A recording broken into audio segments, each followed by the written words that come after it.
Okay.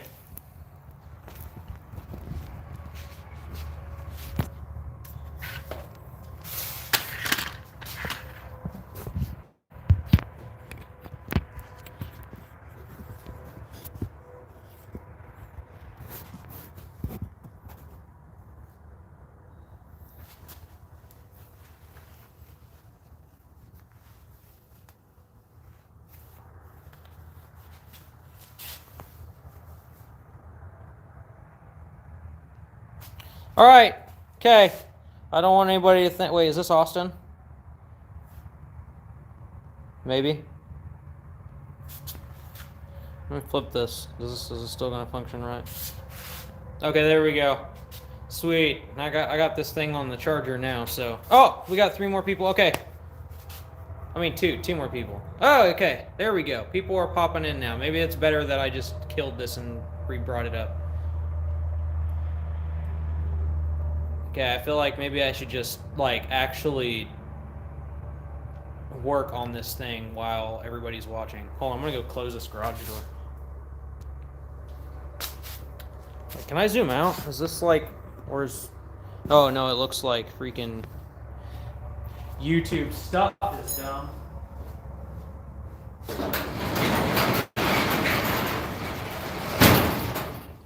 Guess it's not going to change the fact that I have no service, really.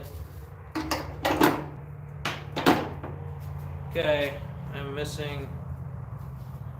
Wow, I'm like... I hope my wiring didn't get hit.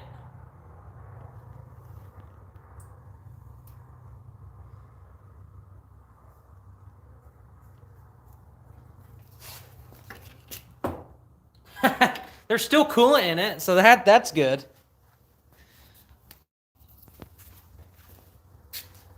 I mean, I really don't know how there's still coolant in it, honestly. I'll be real. It is such a mess over here. What do you mean? I mean, there's not even a turn talking about. What are you talking about? See this next video, you're gonna see. You'll see. The lag came on. I mean, the lag disappeared, and then so did a couple other things. Don't pop in here to roast me like that. Okay, we're still here.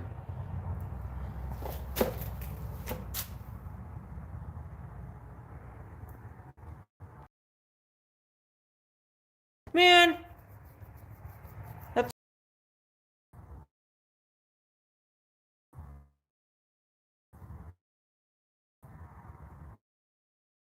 my...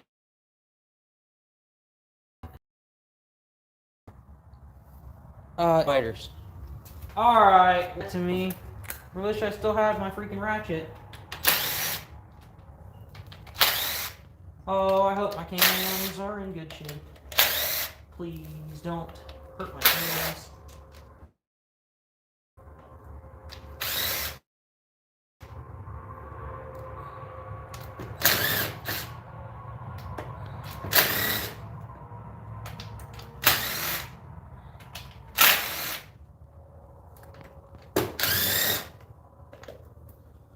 Okay. Guess we're about to see.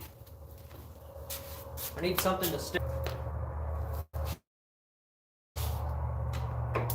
Nice. My cylinder head should still be as good as ever.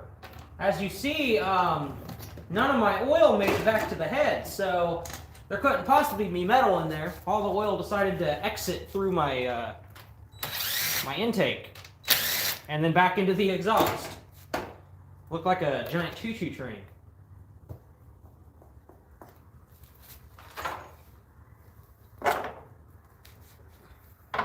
What did I forget? I forgot. Oh.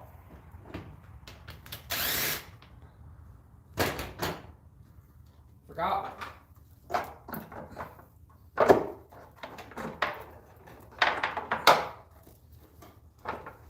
Gotta have this.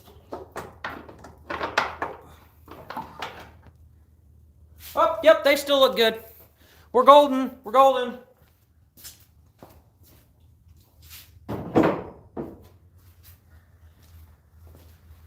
Not one piece of metal up in this thing. Okay, I gotta check. See. Look. Yo. Where's my Milwaukee Impact at? Hold on. Don't you worry. I don't need no 40-volt guy to do my job. I just need a 20-volt. Well, it's an M18. This is my guy. This thing does all my work for me. See, I torqued my headstuds with this. I just gave it a couple ugga-duggas and we're good to go. Okay, let's take a look at these glorious cams, which you guys probably can't even see clearly. Yep, they still look good. Not one chunk of metal in this head.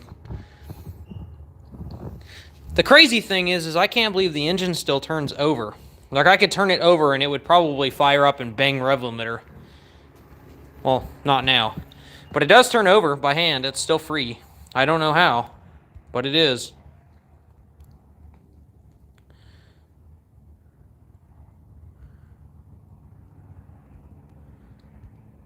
Is this still you, Austin? Only assuming. I really just gotta pull this head off.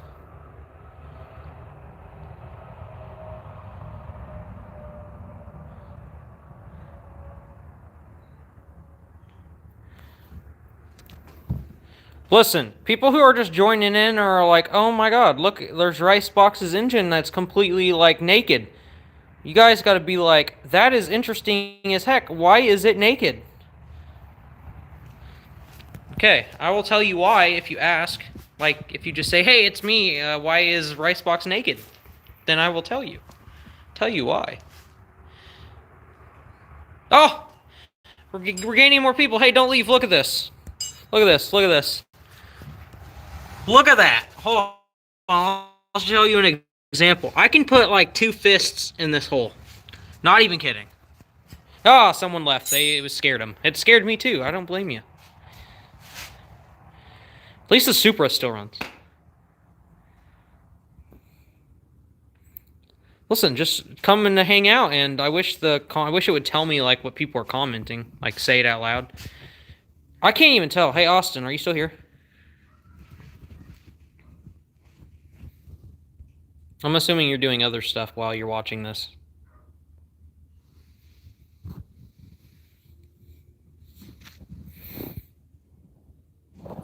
I can't tell if this thing is like right or not. It keeps on saying that people are joining and like leaving, but it would like jump. Okay. It's Austin, yay. I really cannot believe that my engine mount got smoked.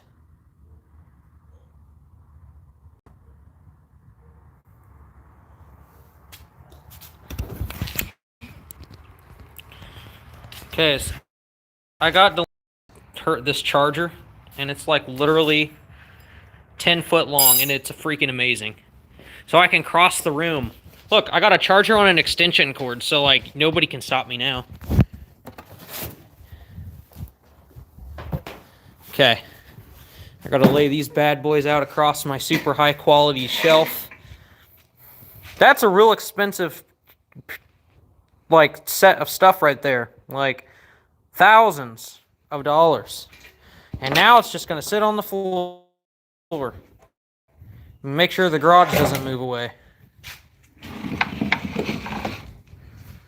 I'm so glad the turbo's fine.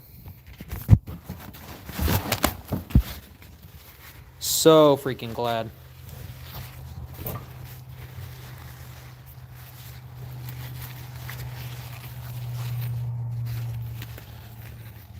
So oil mixed with E85 is not the best.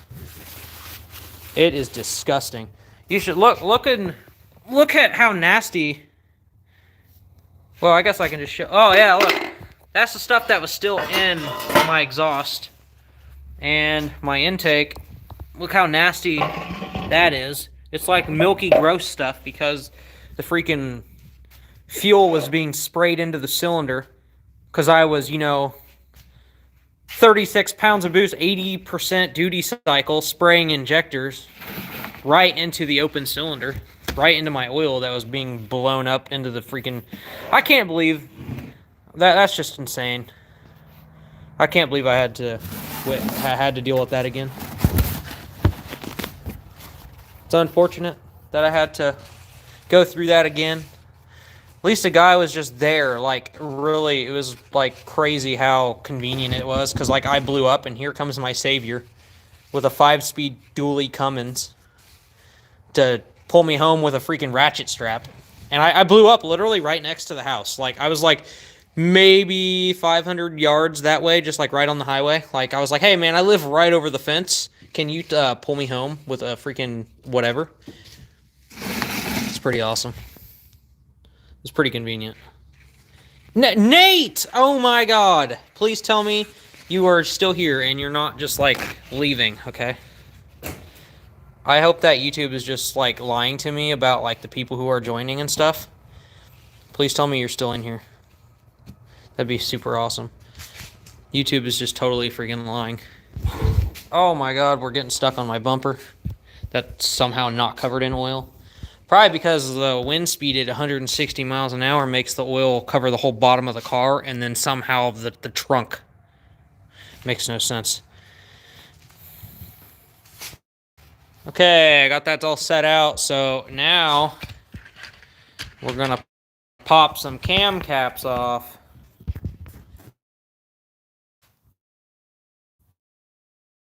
Oh, there we're back. We're back. Is it Nate? Nate, are you here still? You said, bruh. But I don't know that it showed me. Oh, there it is. It's not. It's just not. Okay. I wish it would, like, ding and tell me, hey, you got a message.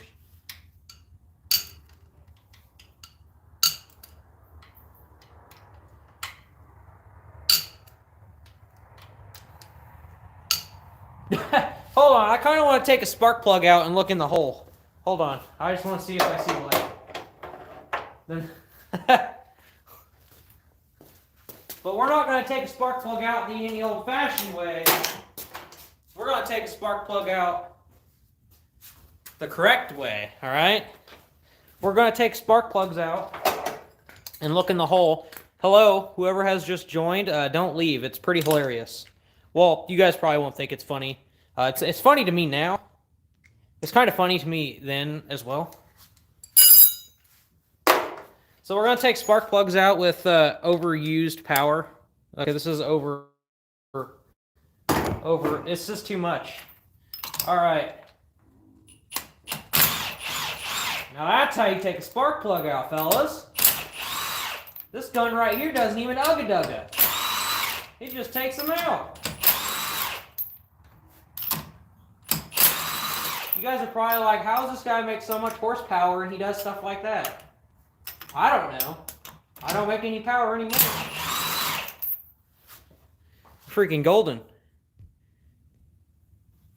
What cams? They are BC276 Stage 3 Plus.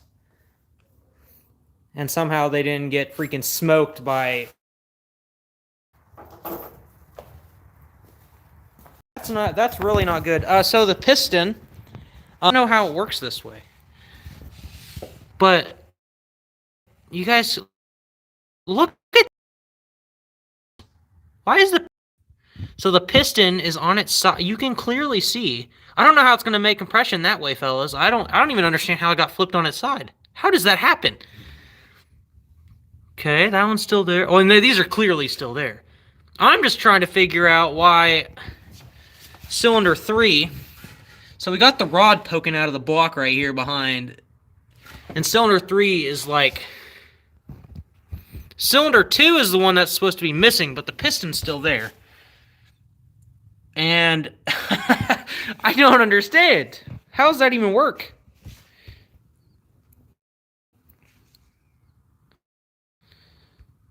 That is I am kind of I'm kind of confused now. All right, let's take the head off.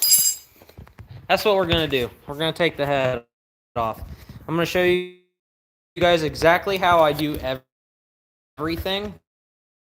Like right now, you guys are gonna just be like, "You really do it? You ready? I'll show you. This is how I'm gonna take it apart." Okay? I can't. I can't do it. My freaking radiator's in the way. I gotta drain the freaking water. Hold on.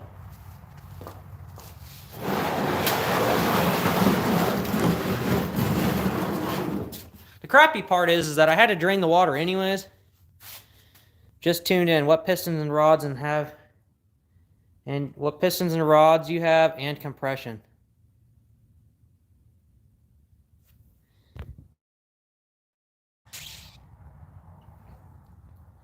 I wish the quality would be a little bit better. My pistons and rods. I have 6 rods. 5 rods. I have 5 rods, and I have absolutely no compression on that cylinder. The stock bottom end.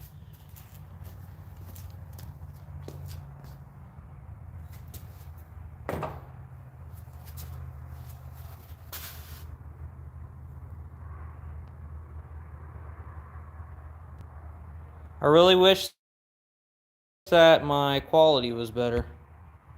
That sucks really bad that it's not. It's probably a lot better for me just to film and upload than it is to do that. I wish the quality was better, guys. I'm sorry.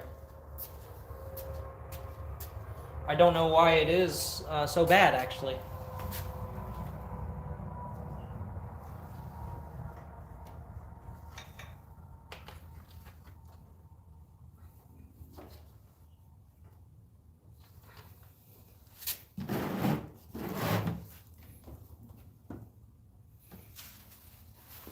How are we doing?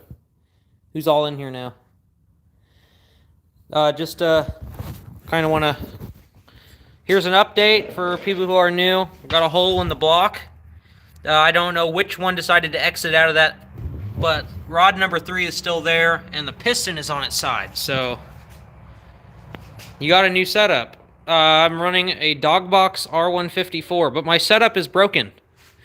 See, my setup's on the floor and on my table. So, yeah, I'm missing a couple rods, unfortunately. So, it's real nice to see everybody coming in here. We're getting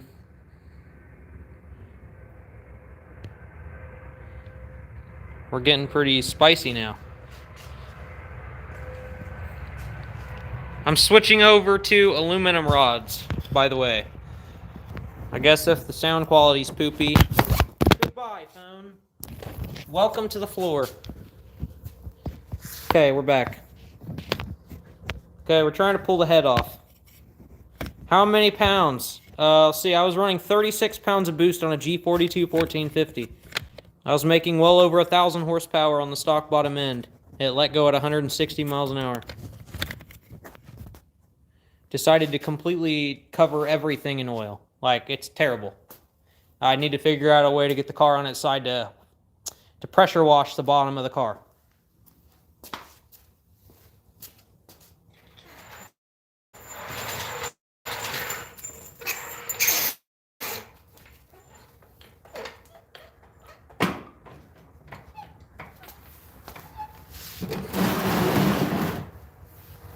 We are going to drain the water out of the radiator real quick, and then I'm going to pull the head off, because that's literally all I can do right now. Just pull the head.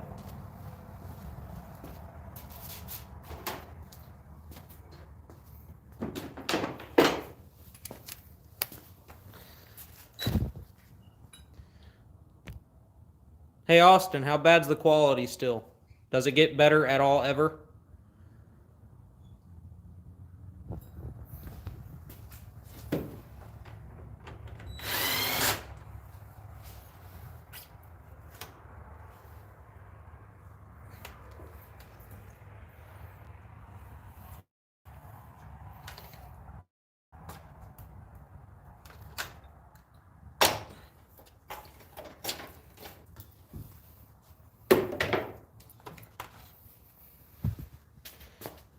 Oh, you're just listening. Is the sound quality good at least? I apologize for the freaking quality. You have to go through PGS transmissions out of Finland. And it doesn't come as a transmission, it comes as a box of gears. And the box of gears is like $5,500. And you gotta wait like 6 months.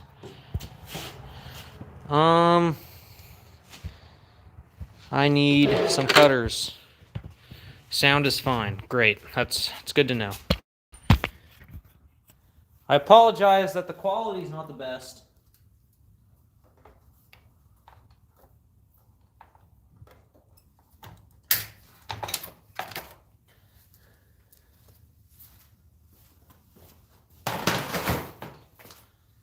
Okay, welcome. Who's all here? I'm sorry that the quality is not the best. I am in my sheet metal building right now, so I don't get the greatest quality for video, apparently. I'm too far away from my wireless internet, so unfortunately, that's all I got.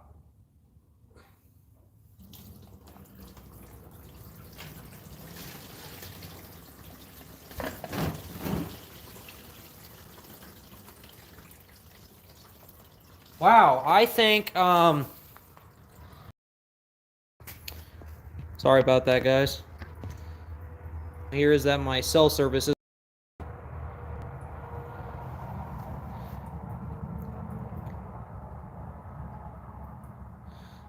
Use my own transmission case, yeah, so I had to tear my transmission all the way apart. All the stock parts and every countershaft coming. I have a write-up on the whole transmission build on the channel, so if everybody wants to see that, you guys can go see how to build your own Dogbox transmission. Okay.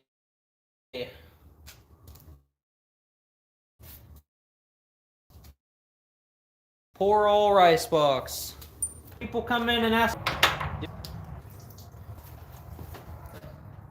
What's up, Ethan? Oh, hello, Jim. Oh, we got 7 people in here. Welcome, welcome.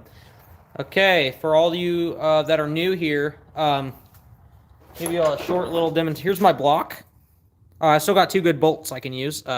These guys are hard to come by. I struggle finding these, so it's really good to have a few of them to save, you know? Except for this right here, the threads are kind of showing, so unfortunately, this guy might not be savable. We're currently in the process of taking the head off, so it's gonna take a little. I mean, it's taking me a little bit longer than normal to do questions that I got. So, if you guys have any questions, feel free to ask because I will answer everything. It'd just be great to answer questions for everybody. Thank you for literally pissing on the floor, Coolant. You're the greatest friend ever. Like, if you could just stop making my floor even more dirty than normal, that'd be great. All right, for welcome 7 humans. I mean friends. All right, I'm gonna make this to where we're not like so boring. See here, I need to figure out. Trying to figure out how Merle did this. Merle, what did you do? Okay. All right, we're good.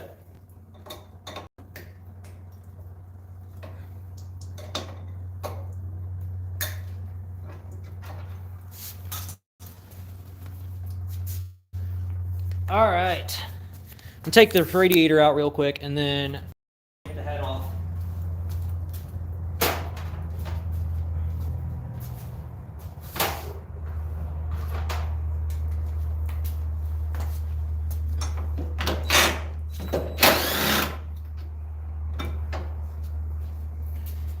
Merle did an excellent freaking job on this. It's freaking impressive, and I am so amazed at how nice this tube front stuff is. It makes everything so easy to disassemble. I think.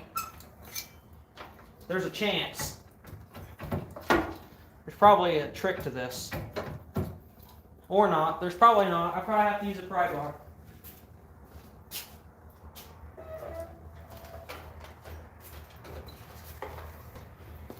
There we go. Got the world's greatest giant.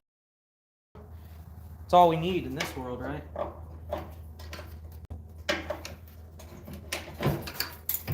There we go. Not bad, not bad. Radiator's out. And this thing's gonna need a freaking bath or something because the radiator's disgusting. Alright. Now that we're clear,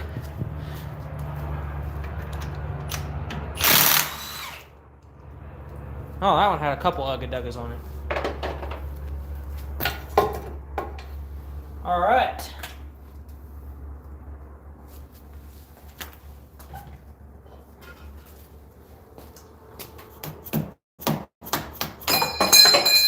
Now it's not timed anymore. That's how you do it, alright? Okay.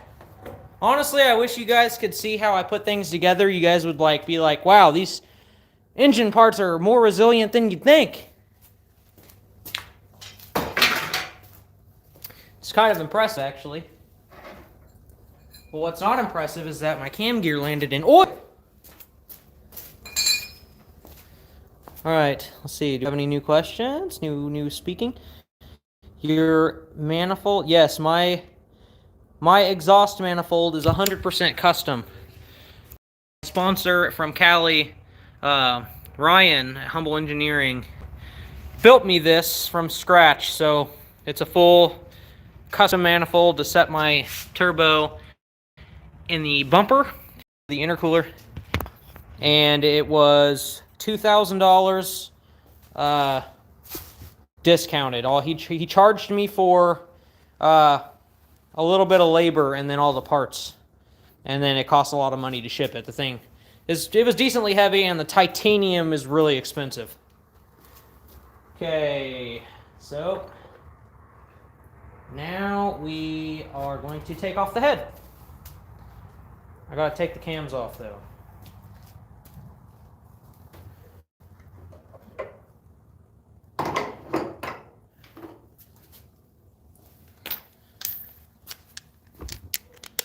But we are not going to take them off with ratchets. We're going to use the impact.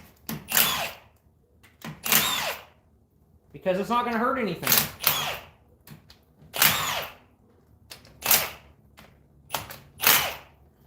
The only thing that I didn't do right here was do this in order, but at the end of the day, my engine's blown up, and I can only imagine that my valves are probably hit.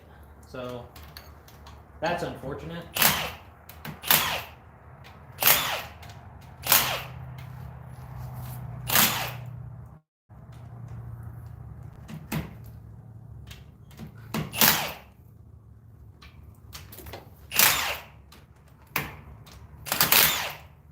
At least my head doesn't have metal in it. I really can't believe it blew up. I mean, I guess I don't know what to expect. 36 pounds of boost on that turbo is a lot of boost. That's a lot of power.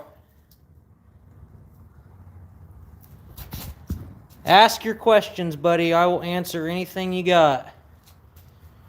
We're just in the process of trying to find the carnage that has decided to force its way out of my engine.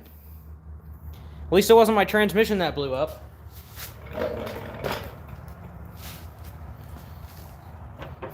I'm gonna have like freaking 100 people unsub from me because I'm using impact in the engine. How dare you use an impact in your engine? Those are supposed to be torqued. The only thing I torque in that engine is the head studs, the cam cap, anything internal. I will torque with a torque wrench. Everything else, it either gets hit with this or it gets hit with my freaking breaker bar, because if it's tight, it's tight. I've never had an issue with something coming loose.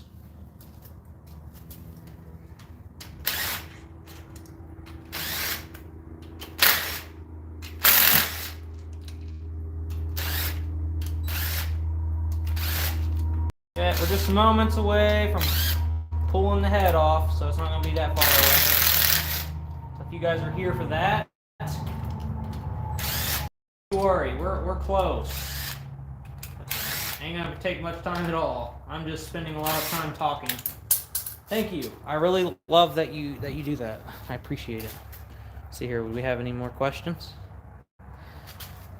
Don't worry, Ethan. Ask away. Ask away. I will answer any and all questions. The only question I will not answer is why do you use impacts in your engine bay? I mean, in your engine, not your engine bay.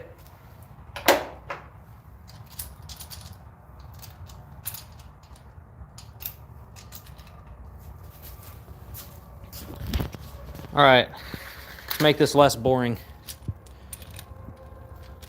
I'm gonna make a couple trips here since I got one hand. I might use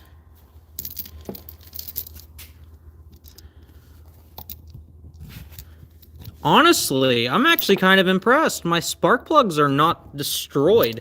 I kind of would have expected my piston to smoke it, but maybe I got lucky.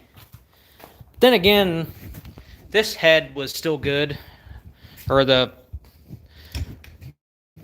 spark plugs in it were still fine.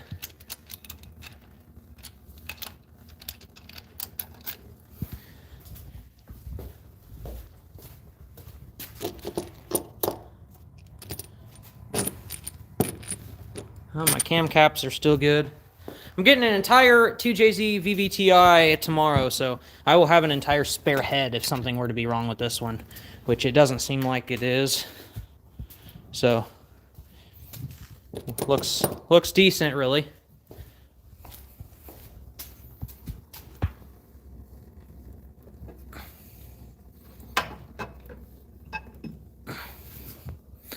Yep, she's still good. Thank God. No metal in the journals. So far, we're looking pretty good. Although, I mean, I guess I really couldn't have expected...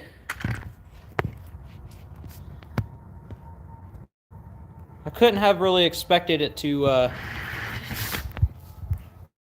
eat any oil like that, because with the hole in the block, the oil pump definitely wasn't pumping anything.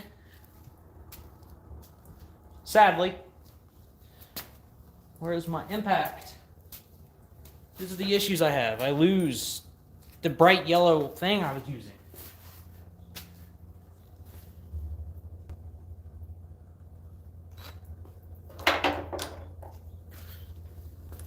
All right, hello, welcome. If you guys are fresh in the stream, let me know who you are.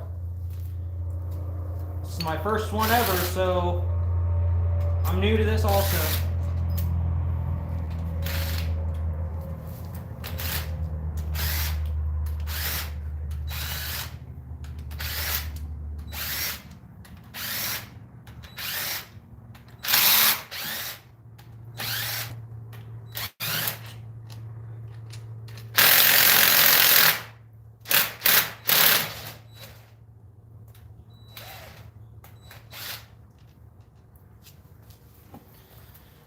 All right.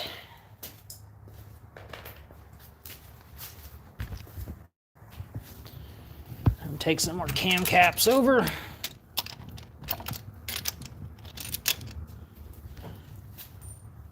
So I saw something not good in there for a second. I think it was just my head though. Just my brain telling me, hey, that's not good, man. That's not good.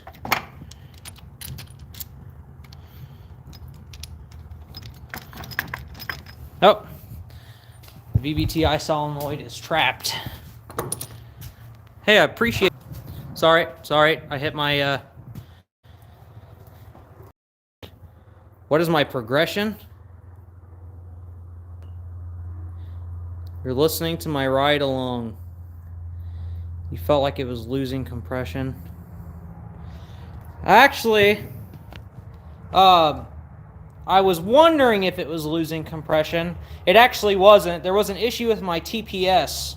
So in my log, my TPS was dropping voltage. So even though I was full throttle manually, my TPS was falling off. So like instead of 100% reading my TPS was reading like 85, and then as I was accelerating, my TPS was reading lower and lower, like it was like I was letting off the throttle when I wasn't.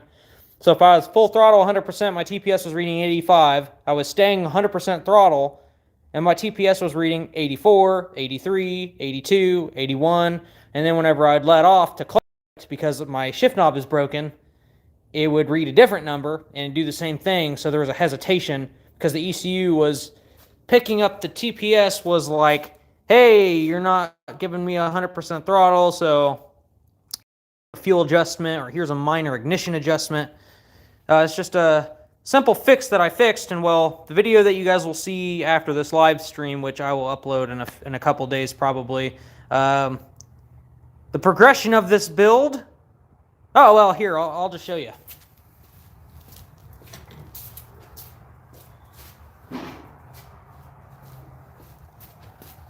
So here's the progression, guys. Here's my connecting the pieces. Look at that. I bent the absolute crap out. I snapped this rod in half. Okay? So I did find the limits of a stock non-VVTi bottom end. So this is 100% stock, 2JZ GE non-VVTi, and it was out of an SC300. This had 40,000 miles on it. This block was like basically new. Now you guys can kind of see that the rods were like, they're still like colored like they're brand new. They're like not discolored from heat or oil.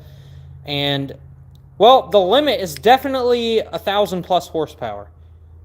Not reliably. I will say it's not reliable. Not even close. So I was mid-pull, 160 miles an hour, and it decided, hey, pew! So that's why we're pulling the head right now. We're going to, hopefully the cylinder head is okay. I really do not want to deal with more freaking valve train, guys. I hate it so much. It's so annoying. And this cylinder head is super, super clean. It's really beneficial, though, that I'm on a GE head. Everything is built around this engine, so we should be pretty good.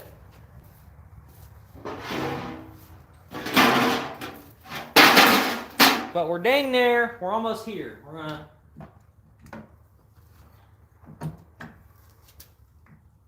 Ouch! That hurt me. That hurt me a lot, Cam. I don't know why you thought that was okay.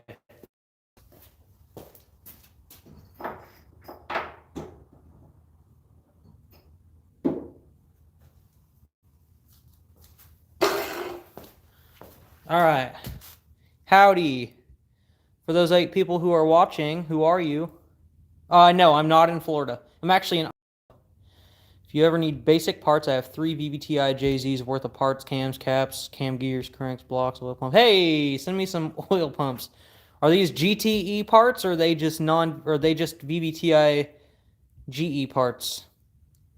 I run ECU Master in both my cars, actually.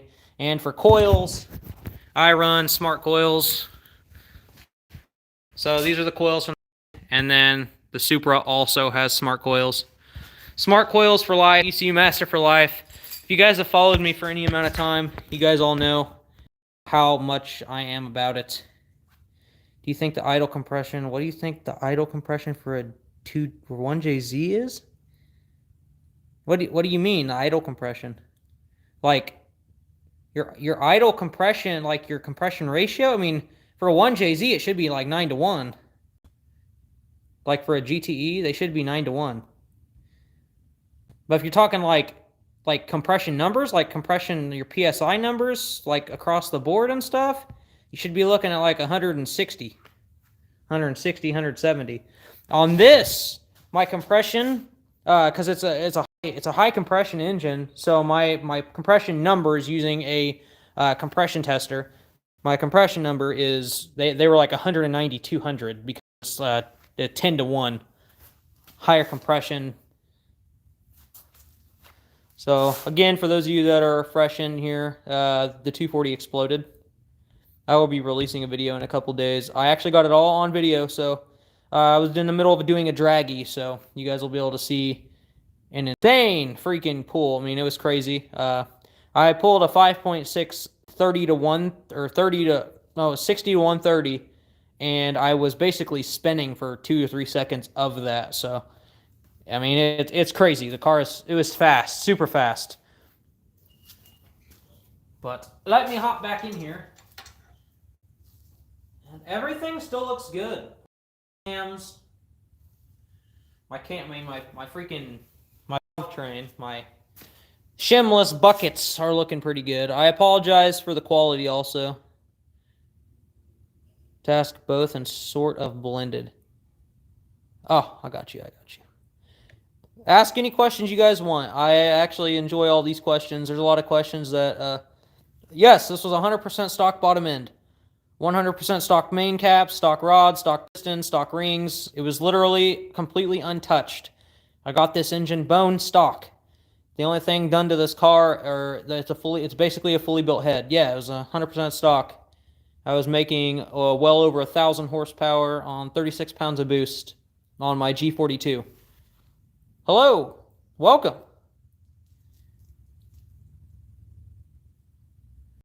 Welcome to the stream. It's cool that I get to actually talk with all you guys for once, you know, like live.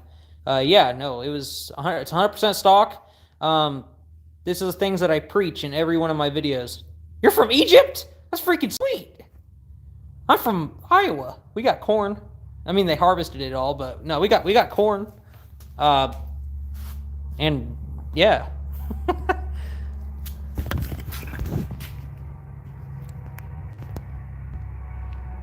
Wait, how are we doing this? Come on, phone, stop that. There we go. Now I can talk to you guys like a civilized person. Land of the pyramids and sand. See, here we're the land of, once it starts snowing, they use ice control sand, and then they say, hey, here's some salt. So then I can't drive my cars. That's how that goes. Turns into a rust bucket really quickly. We don't like that. So I'm taking advantage of the final last couple days that we have. That's going to be nice. So tomorrow's going to be like 60 degrees or something like that, and then I think it's just going to tank. Since I'm like northern, they call it the Midwest over here, but we're in the northern territory, I guess, of America. So it's really cold. Like right now, I mean, it's not exactly super cold, but it's like 40 degrees outside. I mean, I'm kind of used to it. I used to work outdoors, so I used to work in the quarry. So if anybody's seen, you know, my dredge video, I'm used to working outside in like negative 40 degrees and stuff. So I don't work outside anymore. I'm actually a certified welder for a machine, or for a factory that we have here. They're all over the world. You guys probably heard them. They're called Vermeer. Excited? I mean, not really excited. I really want to make sure that my cylinder head is not destroyed, so I need to take off these. Gotta get the head studs out. And yes, the head studs are one thing I'm not going to hit with the impact. Freaking $500 for a set of those, and I am not going to break them. Since these are the ARP625 studs. These are the best studs on the market, guys, and we don't want to break them. So we're going to use the actual breaker bar to get this going. Where's the best place to buy a turbo exhaust manifold 2JZ for a S13? CX Racing. But I don't know the the delay times and everything. I haven't ordered stuff in a while. I've been hearing some horror stories about delays and everything else trying to get parts for your cars. So I don't know what the turnaround time is on that. You're probably going to have to get a hold of somebody that is a local person. Got a good set of non-vvti pistons if you end up needing them for this motor. Yeah, unfortunately, I'm gonna call Real Street in about a month, and yeah, there you go. You can go to Amazon. Amazon's probably got some stuff. I'm gonna go to Real Street in about a month. I'm gonna contact them and try to get some Real Street, some RS 1600 pistons.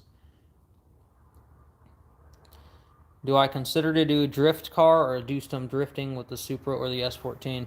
The 240 is 100% purpose drag car, so this car is 100% going in a straight line. Are we back? Sorry, apparently my phone didn't like me moving it. The Supra has a fat set of slicks on it too. I am, however, possibly getting a car. I'm probably going to talk to a guy about getting a fun, just mess around car tomorrow. It's not turbo or anything, but it's been wrecked, but it's still completely drivable.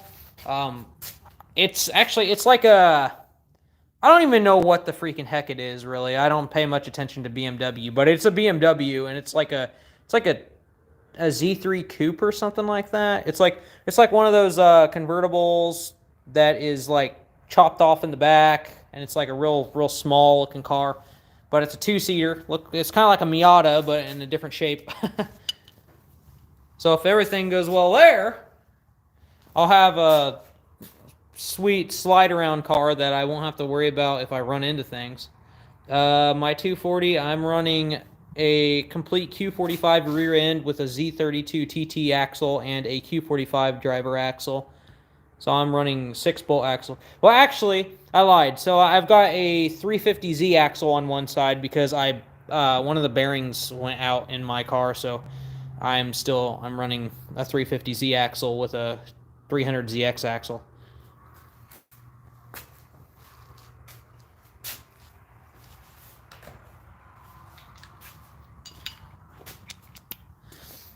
Alright, let's freaking take this thing apart.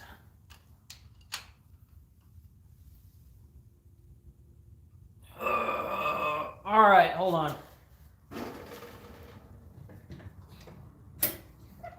We need some extra oomph, okay?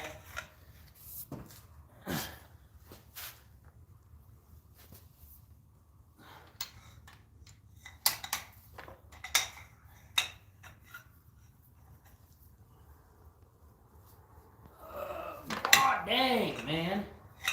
This is the worst part about these.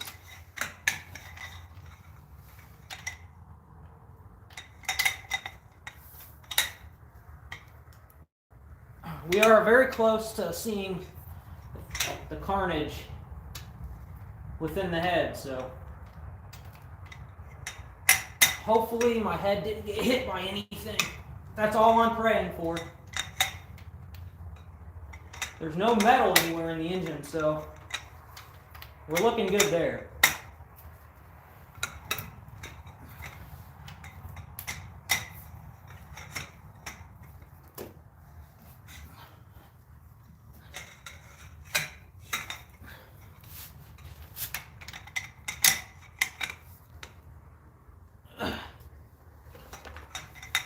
Sorry about not coming over there. I want to take this, break these all loose, and then I'll check the comments real quick.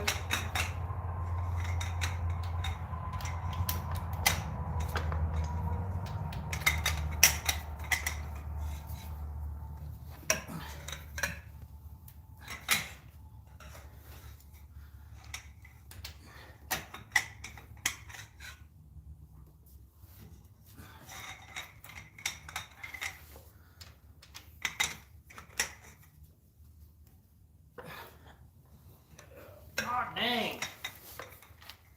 Crazy.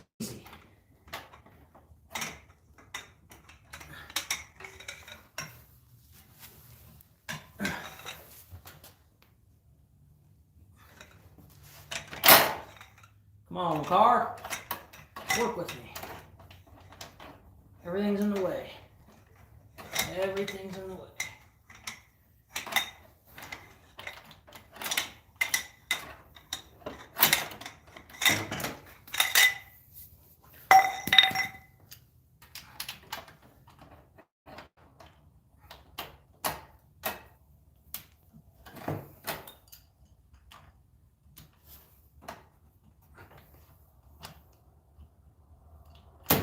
Probably need to take that off.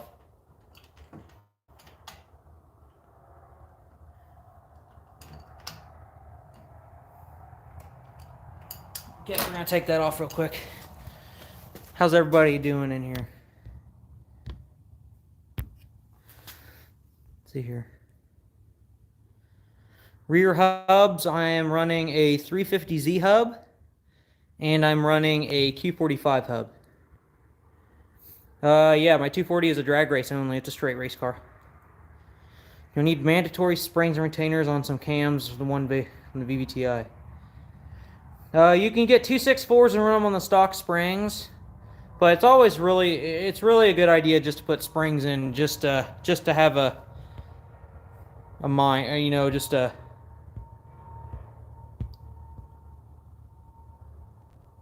peace of mind. There's my words.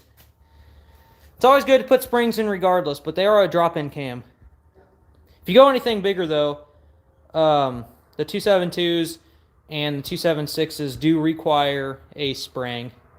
And at that point, it really just depends on what your plans are. If you're trying to go a single turbo, I really do recommend just running a 272 cam. If you got a 1JZ vvti, wink wink, I have a set of cams I'll sell you.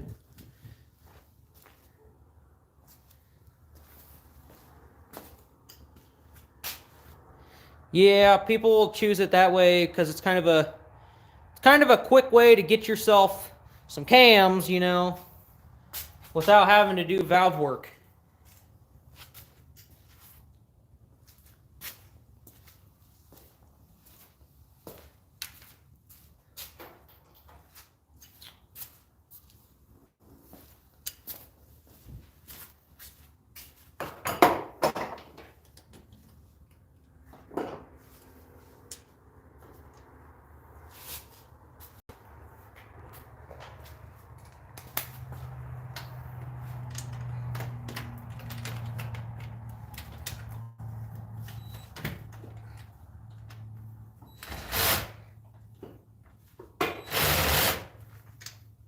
Dang it. Of course it's going to be like that. What's everybody else saying? What you guys saying? 58, 58. That's a nice little quick spooling turbo. I was probably going to switch over to a GTX series or a new G35 for the Supra. After seeing what the GTX 35 did on my other Supra, I was pretty impressed.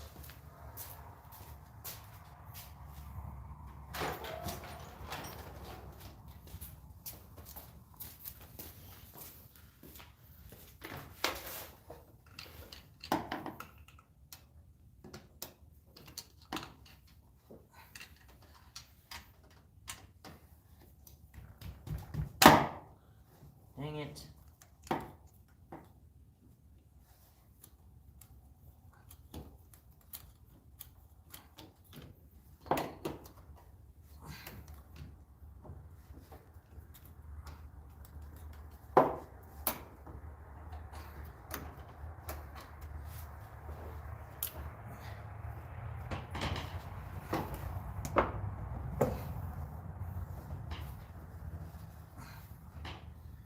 Cannot get these things undone. I have to grab myself a small wrench. Hey, I appreciate you 8 people. You guys are solid sitting here watching. Heck yeah.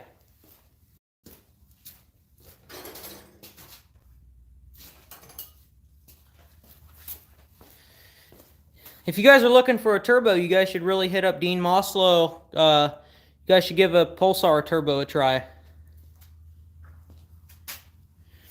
Just hit me up on Instagram. If you have a vvti 1JZ GTE though, that is it. They're not for a non-VVTi.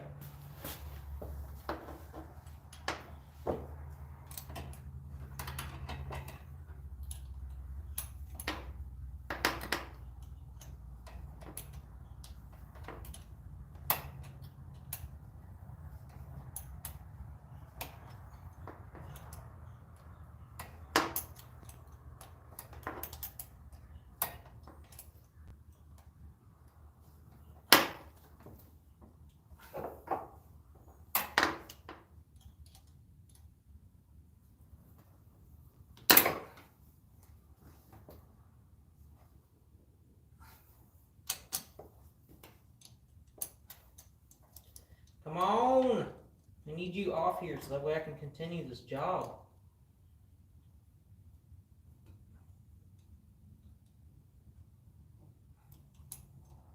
Patience is key. Patience is key.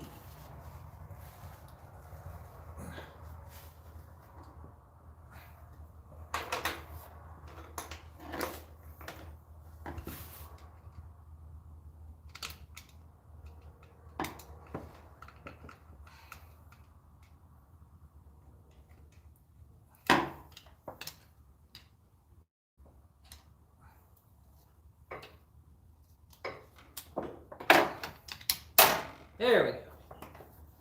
Now we're good. All right. Bust these last guys loose real quick, and then we should have the head off.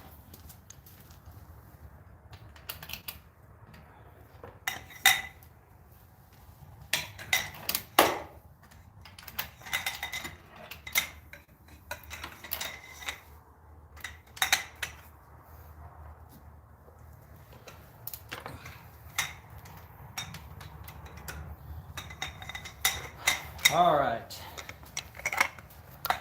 Take these freaking things out of here.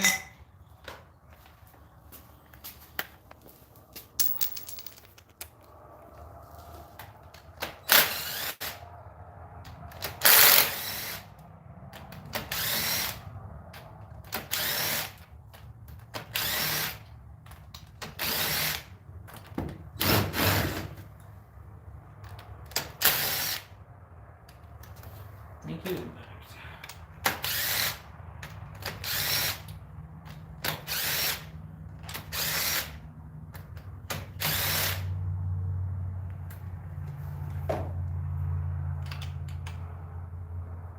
At least those are finger loose.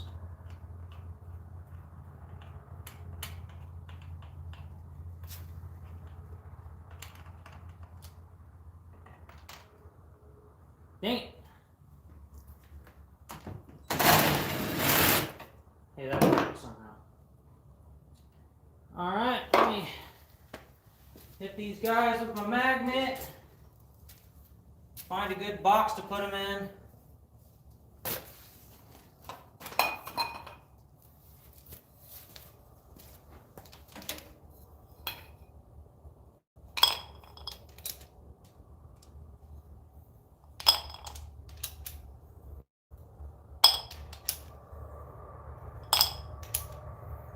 Alright, we're getting closer, guys.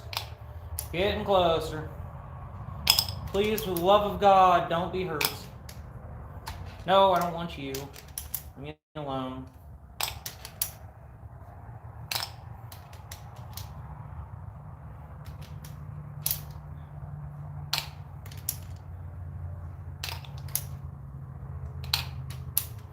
Alright. Moment of truth. Alright, here we freaking go. Dang it, I can't do anything yet. I'm freaking timing tent. My dang serpentine belt's still on here. What am I thinking? That doesn't work that way.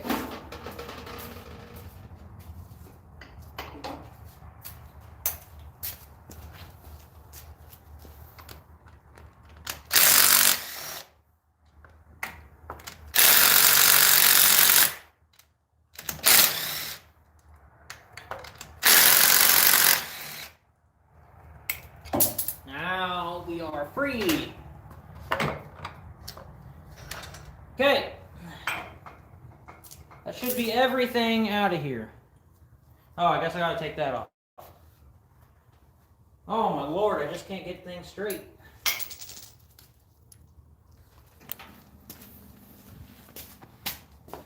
Okay. Last couple bolts, guys. Last couple bolts.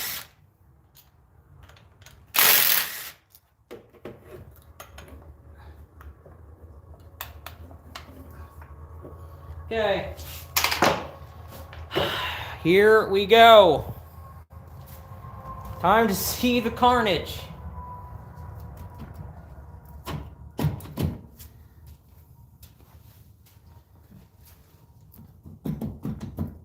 Okay, you're gonna fight me. I'm gonna slip and fall on my face. That's what's gonna happen. I'm stepping in so much oil. I'm in the engine bay. I am literally Jay-Z Sean.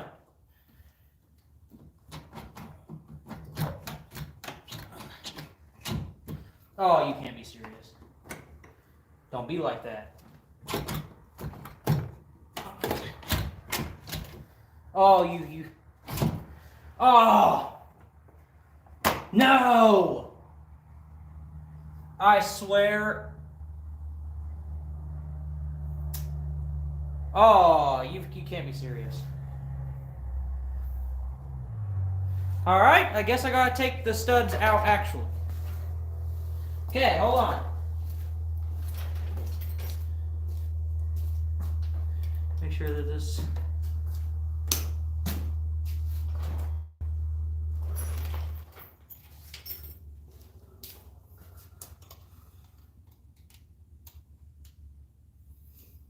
Oh, man. Maybe I'll try it again. You guys probably saw under there before I did.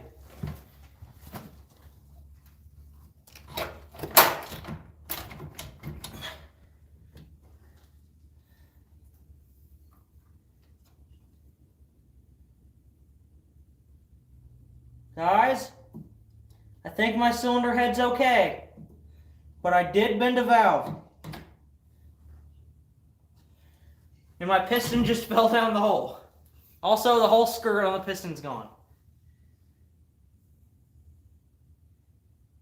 Holy crap.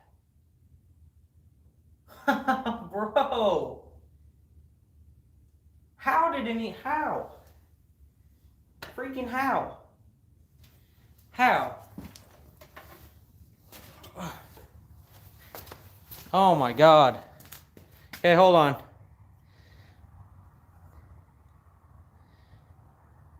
Oh, I gotta go through and look at all these. There's always one more thing to take off. Yep, literally.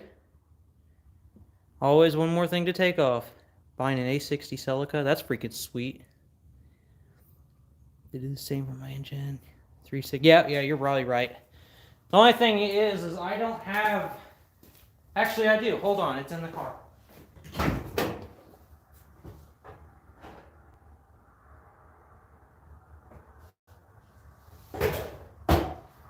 If you actually remembered that off the top of your head, I don't even know. Bro, who are you? Who the heck are you, man? You're like the ARP standard size king. Oh, this is gonna suck.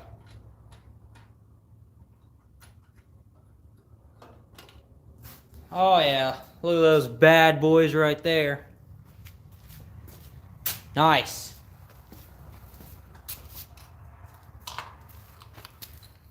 Austin, I don't want to hear anything about it. If those studs can handle 36 pounds of boost and keep the head gasket in shape, then we don't have to worry about me touching them because they're already oily.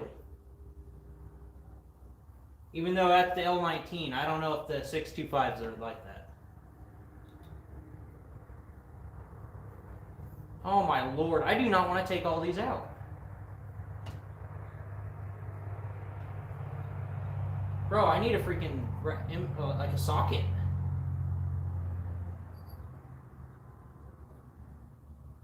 Bro. Oh, it sucks.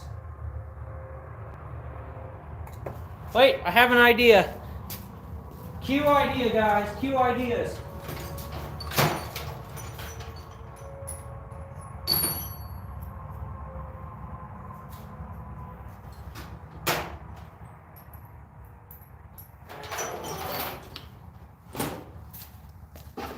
Don't you worry. I'm going to get this out.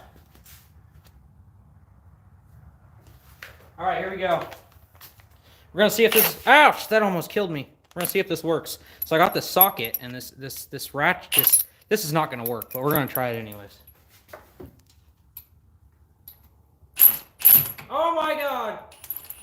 Hey, it's working! I can't believe it! Holy crap, don't pull the trigger too hard. That's faster. Oh my God, is there a speed control on this, please?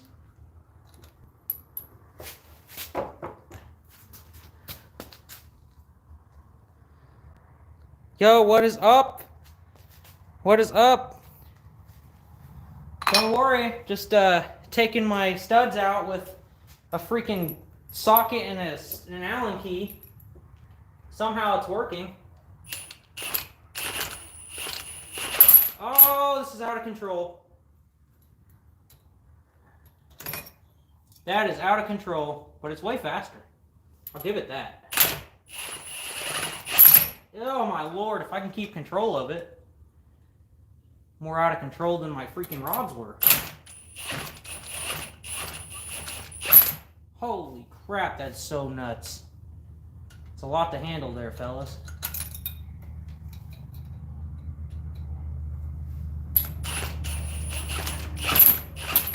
Oh my lord. I can't believe that works. I wonder if that's what my crank was doing. I bet my main caps are freaking broken. My crank had to have been doing that.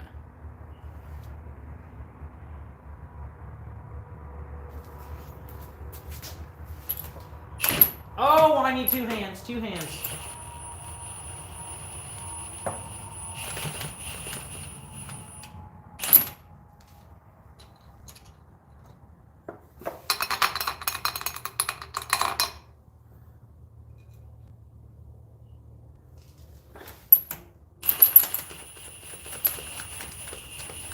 I'm getting the hang of this, guys. I'm getting the hang of this.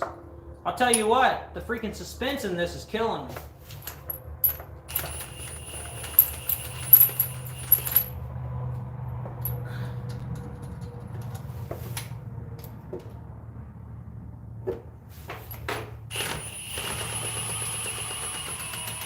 Oh, that one was better.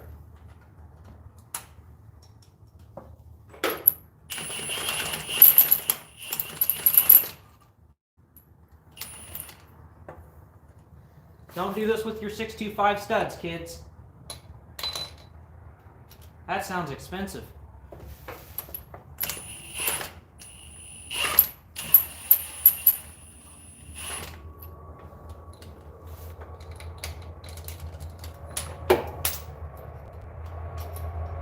Oh, we're so close.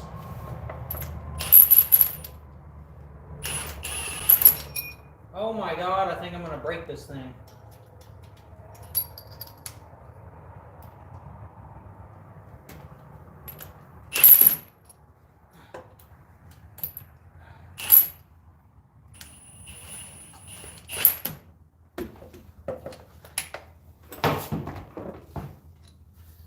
All right, I think I got one more.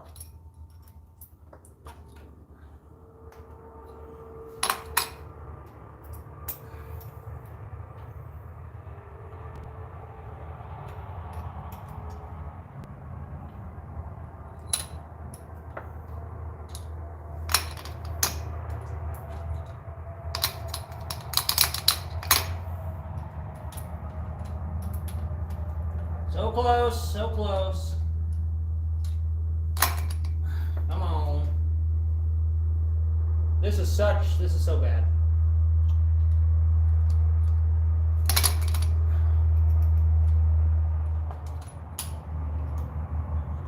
I really was planning on like doing a time lapse on this for everybody to see, but I don't know what encouraged me to go ahead and film this live. That's okay, I guess we can all see the destruction as a family.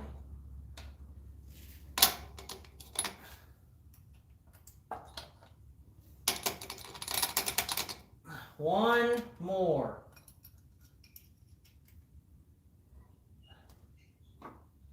If I can even turn it.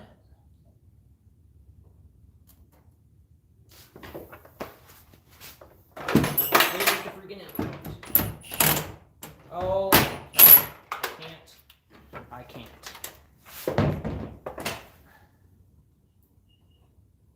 Is this it? Oh, that's it, guys. She's out. Now I can take it off. All right, now my hands are a mess. Hey, we still got 10 people in here. That's pretty good. Ain't no Adam LZ, but hey.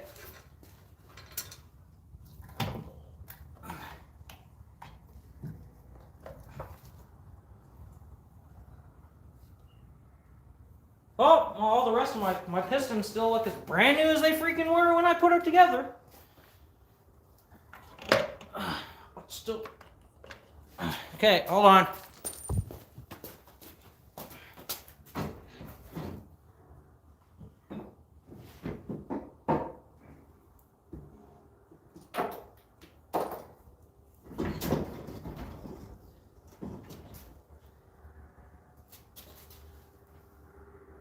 Oh, thank God! Oh, thank you, Lord. Guys, good news! Good news! My cylinder head survived. The only damage she suffered was 2 intake valves. Got the brunt, okay? 2 intake valves. All right. Okay, wait, hold on. We're gonna save that for a second. Let's actually just take a gander quick. Make sure.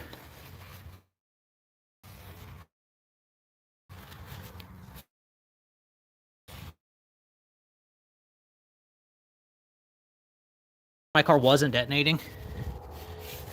You can see no detonation marks at all on here. And there's none on my pistons either, from what I could see.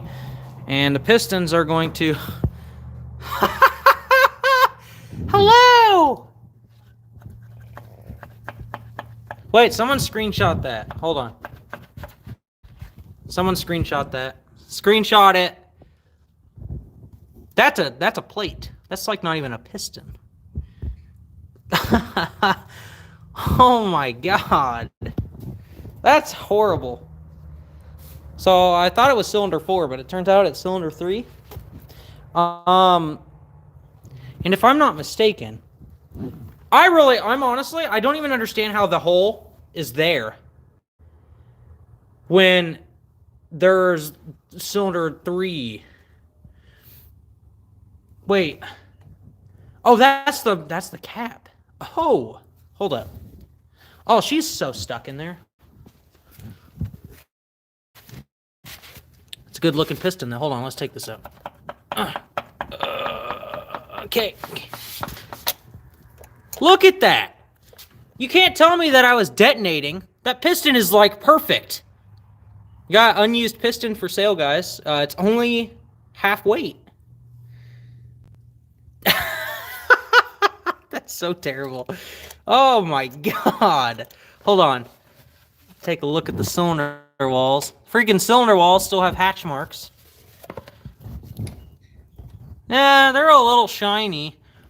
But could also be because I ran so much boost with the freaking stock ring gap that they have from the factory. That is freaking nuts. Oh my God. Alright, I gotta look at all these comments real quick. We can't speak for at least one of those pistons for detonation. Hey, no, sir. You can speak for it. Look, there is not a single spot of detonation on this guy. This guy right here just he hit the valve. So what happened here was essentially the same thing that happened in the other one. It was on its way up, and the rod said hello. I mean, goodbye. It said goodbye, and then the piston just kept going up. And then it hit the valve. What happened on the other one, so what happened on this head, which I can show you right now. Oh, for everybody viewing, this is what's going in the 240 next, just so you guys know. We're not going to be playing with stock blocks anymore. These are R&R aluminum rods. These things are good for like 1,500 to 2,000 horsepower, so we're not going to be playing with stock bottom ends anymore.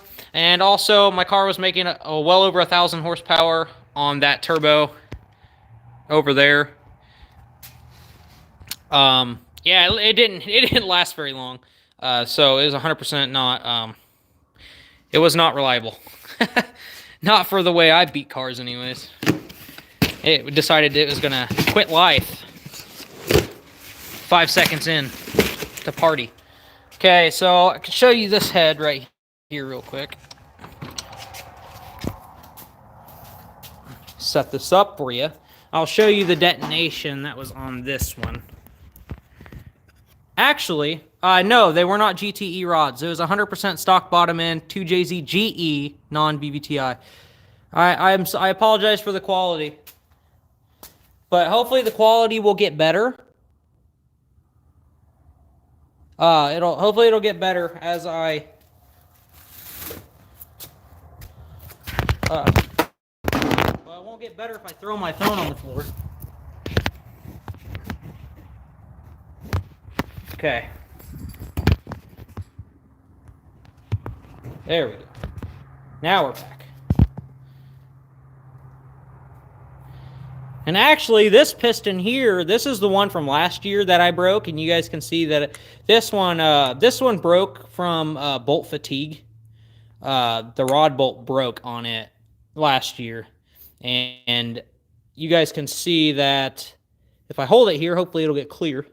This one also hit the valve, but this one did a lot more to the head than that. So there was actually detonation on this one, and the cylinder head, it was detonating because some intake bolts backed out. So I will show you guys. So it was detonating here, and it was detonating here, and the rest of the cylinders are fine. So it was only detonating on cylinders 2 and 3, which, yeah, it's unfortunate. Yeah, no, 100%. The only reason my car handled that much horsepower was because my turbo is so massive that I didn't make very much torque. I mean, it didn't make very much torque considering. I mean, this thing is huge. So, like, maybe I was making 1,100 horsepower. I don't know how much I was making. I was making over 1,000, but I might have been making 700 foot-pounds of torque, and that kind of torque range is what really starts to break things, so this is freaking great. I am so happy that the cylinder head made it out. The cylinder head and the turbo made it out. All I gotta do is swap a couple valves, and this bit, she's back. This thing still looks really good, too. And as you guys all know, I do self-tune all of my cars, so everything is all tuned by me on my ECU Masters. Tuning's not a rocket science. It's actually really easy. Don't let people try to fool you. It just takes a little bit of learning, and then once you start to really figure it out, it's just kind of it's kind of common sense at that point. But it's pretty straightforward. Also, while I got you guys here, I know people are dropping out now since they saw the stuff. Is there any videos you guys want to see? I know winter's coming and the snow's going to start falling, so I'm going to kind of be on the downtime. Really can't do much unless I, like, strap the Supra to, like, the floor. If I, like, you know, concrete drill the floor, strap the Supra, and do some crazy chain holding burnout. But let me know right now. Is there any videos you guys want to see? Like, I am open to making whatever you guys want. Just you guys freaking tell me right now. Tell me right now. I really can't believe that this made it. Like, I cannot believe that all of this carnage in my cylinder head and stuff made it out alive, though. But my engine mounts, one did. I don't know if the other one's going to be okay.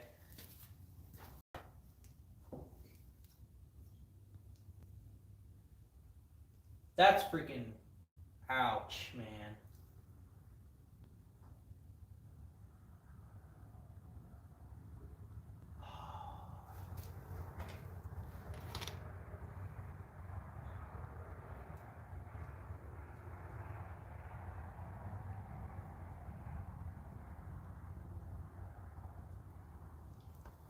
That is nuts. The freaking piston clip for the wrist pin.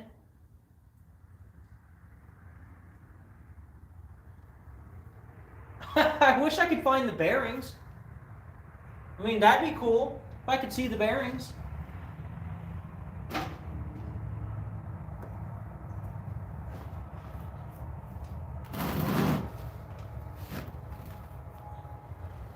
Oh.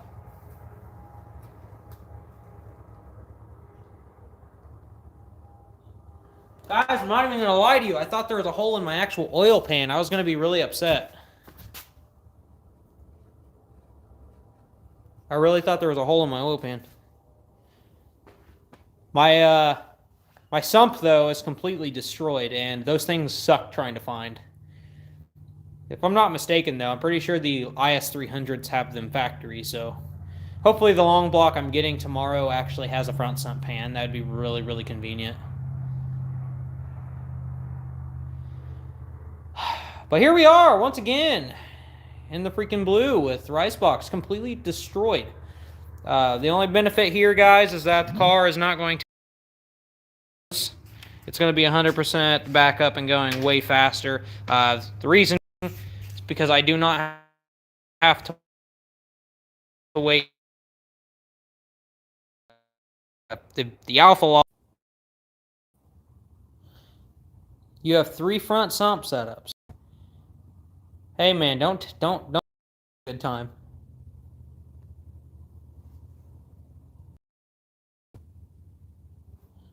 Who's all still here? What I really want to know is why the freaking cell service out here sucks so bad. I'm literally between a bunch of cell towers, and I got like 1 bar.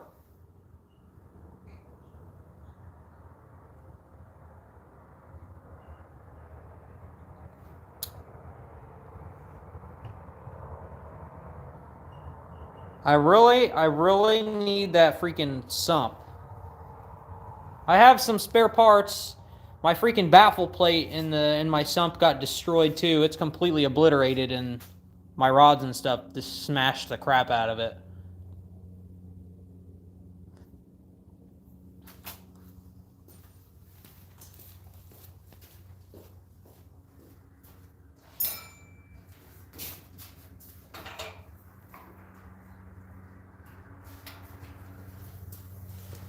I got my light.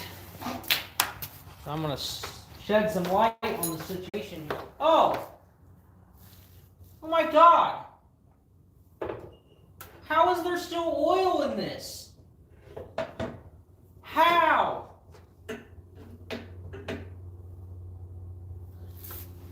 There is literally still oil. Okay, we're back. See, what was that question again? I am using a Titan Motorsports ATI.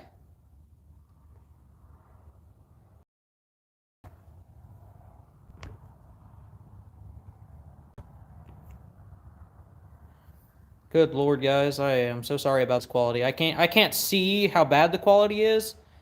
I'm guessing the quality will probably clear up whenever it uploads to YouTube, though.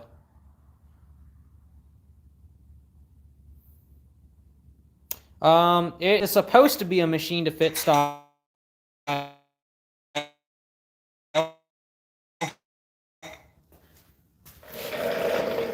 So, freaking turn this around so I can like actually talk to everybody.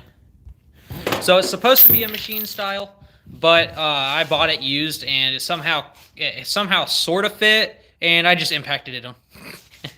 People were like, don't use an impact on your crank, it could vibrate stuff, but I did it like long ago, and it has never done anything. It never had any negative effects on any of my stuff.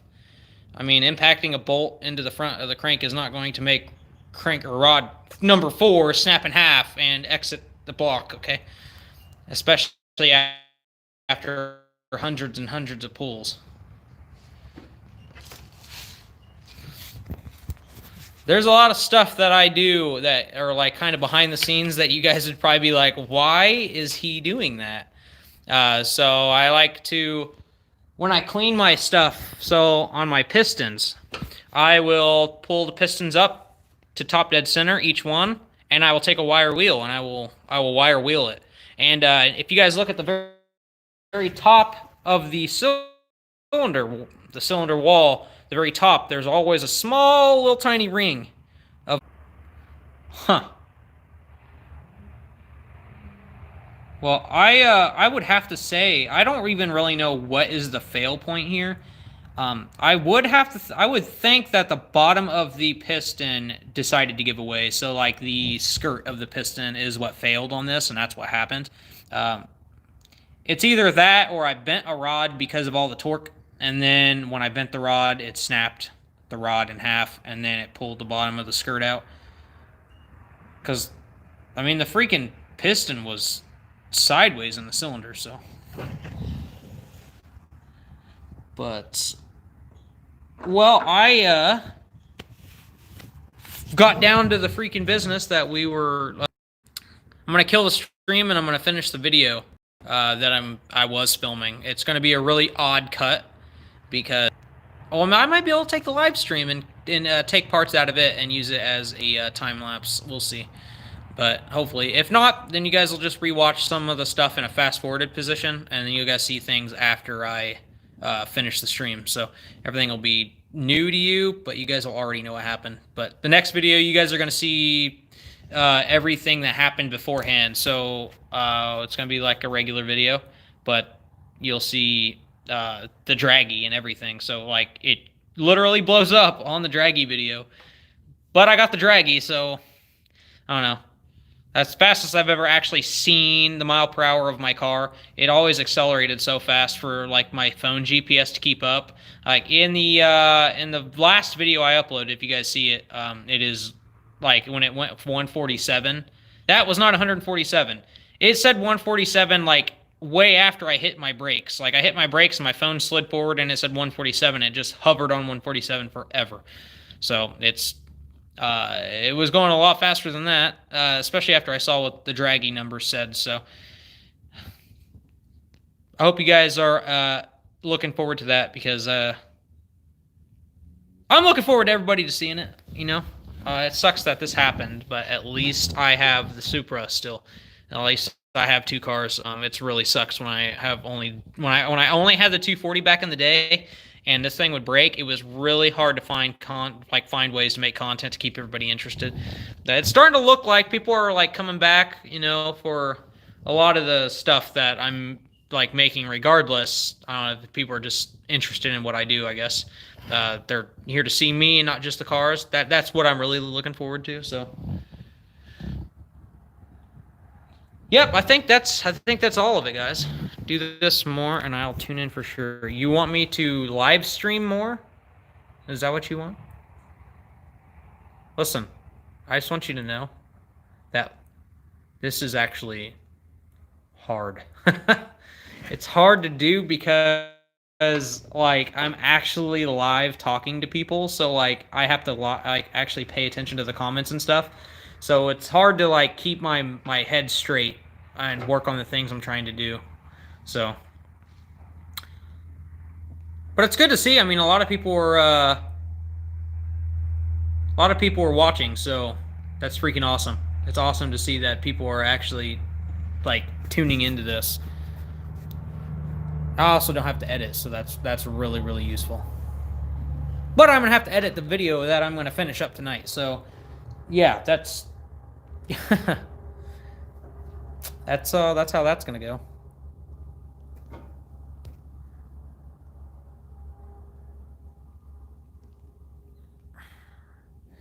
I have no homies that work on shit like this. It's awesome to be able to talk with you. Yeah, no, that's great. No, I'm like the only one that has JZs around here. Now there's a couple other people, but they're all like stock, like 100% stock turbo and everything. Both of my JZ cars, well, this one doesn't make any power anymore, but the Supra made 760 wheel, and it's turned down.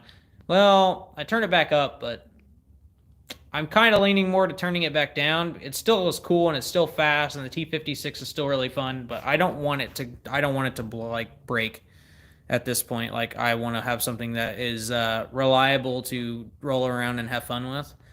But at the same time, I'll probably just say no, screw it, and just leave it at the power level it's at now and still go beat it. Because if you guys have followed me for any amount of time, you know that this car on the last setup, literally the same bottom end, it ran 2.5 years, almost 3 years on a 6466 at 34 pounds, between 27 and 34 pounds of boost. So it was between like 700 and 850 horsepower. That's a significantly lower amount of power than the G42 was making on this car yesterday. So, yeah. Reliability is a lot better when you're making a lot less power. So this car was really fun. And, I was kind of like mind blown. This car it was so insanely fast. Like with the setup and everything. Like once I got it all dialed in, I really wanted to go race it. When I went and raced it in the video, like you guys saw at the drag strip at the very last one, the only race I got to race in it this year, I was like It went like 666. But it was turned way down. It was only on like 18 pounds of boost. So yeah, that's just the bad luck there. If I would have got to race it at the power level what it was at now, like this is the most boost I've ever ran on anything, and this is the biggest turbo I've ever had like in any of my friend groups. Like my turbo is bigger than everybody's turbo. Like unless they're like LS guys or something like that, but I don't have like immediate friends that I go hang out with that are LS people, so I like that stock NA power, but that stock NA power ends up as my bottom end, and it gets a lot of boost. That's how, yeah. There's going to be probably a pretty decent video, like, probably pretty big chunk of a video, or a group of videos I'll have for the engine set, like the engines and stuff that I'm going to get. I said earlier that I don't have my stuff machined, but for the aluminum rod block, I will have that block machined. It will be built by somebody else. I have built engines before. I just don't feel like dealing with that kind of stress, and the engine that I built before wasn't meant to handle 12, 13, 14, 1500 horsepower. So like, I want this thing to be 100% perfectly balanced and everything. Like, it needs to be line honed and machined and everything for it to be fully functional too. So I don't have those kind of tools. Typically, I do everything myself. Like all my shimless buckets, I literally used what the heck was that thing called, Austin? I know you're still here. It was like a really thin belt sander, and I reached into the shimless bucket and I grinded it out. That's how I freaking did that. I wonder if are these things still hanging out in here? There we go. So right here, you guys can see right on the inside, you can see that the way it kind of looks weird, kind of like square. These are actually round, but I actually hit all of these with the belt sander, and I did all my measurements. So these are all hit with the belt sander, and everything is 100% exact. So all my exhaust and intake cams, I did a whole video on it if you are interested in going to see that. I did a whole video on it. I had to do a whole bunch of write-up or a whole bunch of writing, and let's see, where's my tool at? So I have this special micrometer. That's not like a typical micrometer that I use to measure it. So it's this guy right here. I had to use this to do all my measurements and stuff. So like, it was literally the worst thing ever. I hated that. Like, that was the suckiest job I have ever done. Like, I do not want to do that again. Like, that's why I didn't want... That's why I didn't want the head to go bad, because if the head's bad, then that took me like 3 or 4 hours. They are, like, dang it, what Toyota did they come out of? They are out of some sort of Toyota. But I got them from another drag racer. He sent me a whole freaking box of them. Like, I still have an entire other set of shimless. I'm gonna have to do some checking on the 2 valves I put back in. I think they come out of a 4-cylinder or something. I think that's what the 1ZZ is. Yeah, you're probably right. The RAV4.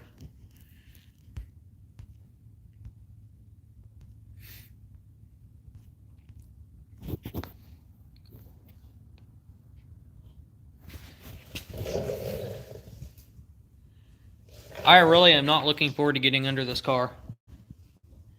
This thing is like the nastiest oil mess I have seen. Like, I'm really gonna have to figure out how to get this thing like up so I can like pressure wash the underneath of it, because man, this thing is nasty. Yeah, I think you could just run to the freaking junkyard and just fill your pockets full, and then say you're buying like a timing tensioner or something.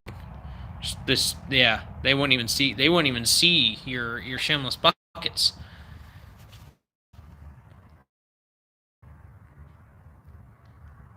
You can get hundreds of them? Oh my lord. Man, go get hundreds of them. I will take some off your hands, man. You send me a bunch of those. I got a whole other cylinder head coming. I want to build it too. Listen, I'm trying to build JZ stuff for life, man. I gotta JZ swap everything. I'm trying to like figure out a way to do an all-wheel drive JZ setup, but I don't know unless I can get like a GTR trans to bolt up, and I know that there's a certain sump or oil pan that'll bolt up to a JZ that has a front differential, so that'd be pretty sweet. That would be freaking amazing, actually. Most bulletproof engine with like all-wheel drive. That would be so insane. If you could JZ swap a GTR. Like, not like an R35, but like a R32 GTR or something like that. And JZ swap it, keep the all-wheel drive system. That'd be freaking insane. I mean, it's cool to have a GTR and stuff, but it's like you'd be able to swap it and have no headaches at all with oil issues and anything like that. Wouldn't have to worry about the weakness of the the RB stuff. Everything's weak on those. 600 horsepower max engines, freaking oiling issues. Oh no, I'm on rev limiter too long. I guess all my oil's in my head now. I mean, it's... Toyota Ford. That's freaking awesome. I wish I had a U-Pullet, but all we have are the... come on in and tell us what you need. It's like an O'Reilly's, except they have like all the parts pulled off the junk cars and they're on the shelves. So like they can just search it on the computer and then they go get it for you. So it's kind of hard to just walk in and say, hey, I need these off of this. And it's a lot easier just to go walk in. I've never been to a U-Pullet before. It'd be pretty sweet to be able to go to one of those because there's a lot of things I'd look for.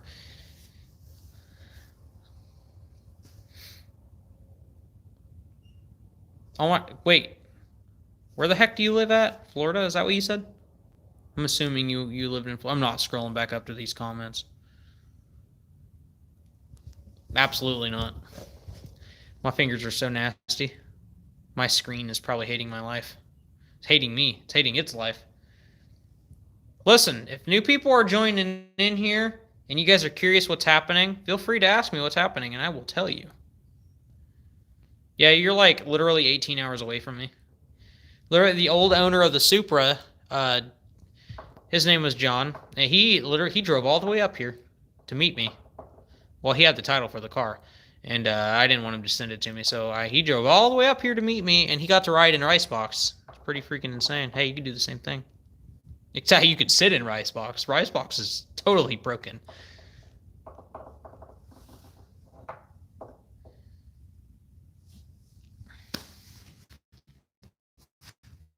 The Supra's fast, though. Fastest car in the fleet now. Poor car.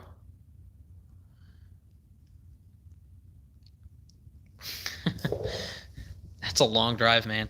When I had to drive to Albuquerque for the Silver Supra, that was the worst drive ever.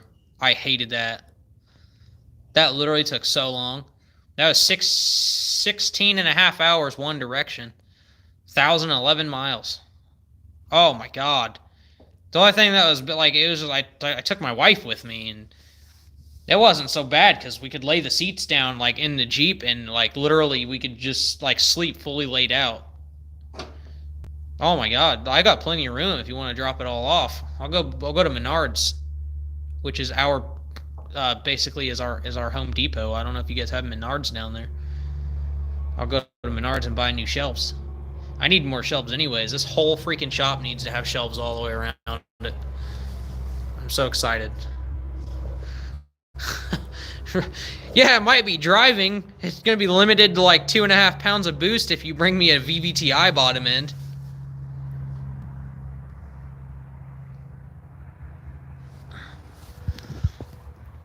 It's going to spool never.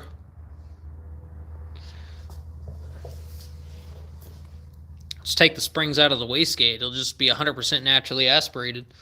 Make a whopping 220 horsepower. It's all the power you need when you're trying to cruise on the highway. That's the cool thing about this car is that I could drive this thing, and unless I really like put it the freaking throttle all the way to the floor, I'm not going to make power and I'm not going to use my fuel. So it's pretty freaking insane. Speaking of that, I need to clean my injectors. I cannot forget that. If I forget that, I'm going to have a bunch of failed injectors again. I would not do a CX Racing. I would get Pulsar. Go Pulsar. Pulsar all the way. That's what I run on my cars. I have a Pulsar G42. That's what's on the 240. And I was running a Pulsar GTX 3584 RS dual ball bearing on the Supra. My old Supra. These are all ball bearing turbos too, by the way, so. Pulsar is really damn good company. They are located out of China, and a lot of people will say, hey, don't get China turbos, but this is a much different, China. It's a lot different.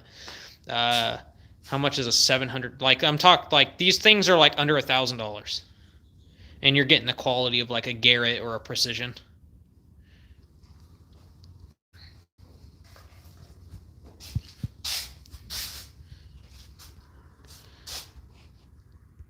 My lord. There's 6 people in here. I know Austin's busy. But, you're the only one talking to me. I know you all have questions. Don't be afraid to ask. Or you're, kind of just wondering what the heck's happening. 8 people! Holy cow, everyone's just wow, I want to go see what he's doing. I really cannot believe that my engine, just 2 valves is all I lost. I am so damn impressed. I cannot even freaking believe it. Just mind blown. Wow. That's freaking exciting. I am so excited that I don't have to get a new head. Even though I'm getting a new one tomorrow. It's freaking insane.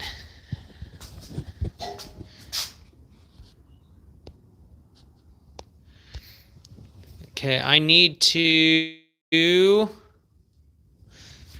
Oh, maybe you guys will be able to see how I... Oh, if you guys want to see how I clean injectors, I do a different type of thing here. So I've got this little injector harness thing that I built. So these will go all the injectors, and then there's a pins that I have built here. And then I've got this thing. Oh my god, it's probably broken now. I got this guy right here that is an injector pulser. So I can have it pulse continuous, and it'll pulse just like it's in the car. And so I just plug these guys right into the injectors, power and ground, and it'll send pulses to the injectors so that way they will fire. Now, I can do a lot of other things with it. So I've got my... Holy crap. Yeah, these guys need cleaned now. Okay, they are completely filled with oil. Okay, so what we are going to do here is I'm going to... I'm losing my train of thought here. I'm going to stick them in some brake clean or something that's flammable, that's good for injectors, and then I will hook these all up real quick. And dang, these things are freaking, they got hit really hard with the oil. See, because what happened was that the oil, when the hole got blown in the block, my throttle closed, and I actually put it in neutral. And when my throttle closed, it was basically sucking air through the side of the block. And when the valve, so those intake valves they're bent, so they're open constantly already, and they may have opened a little bit more with the cams, so the air was being pulled through. And when the other pistons were moving, when the other rods, everything was working like it's supposed to, it was pulling air through the hole in the block, and the other 5 cylinders were all running. So the engine was literally still running when it threw the rod. I was like, what the heck just happened? I thought it was my transmission, because I went to 4th gear, and I was about 7,000 RPMs. I was 160, and when it let go, it made this horrendous sound. And I looked in the mirror, and I thought I saw my countershaft bounce off the concrete, and it turns out it was not my countershaft. I I don't even know what it was. I don't even know what it was. What is in my engine? There's stuff dripping in there. Okay, it doesn't even matter. But whenever it blew up, it was sucking air through there, and my other cylinders were freaking firing, and somehow my coils are so amazing that it was still igniting. It was igniting straight 2050 weight oil. It was igniting that oil. Like, still.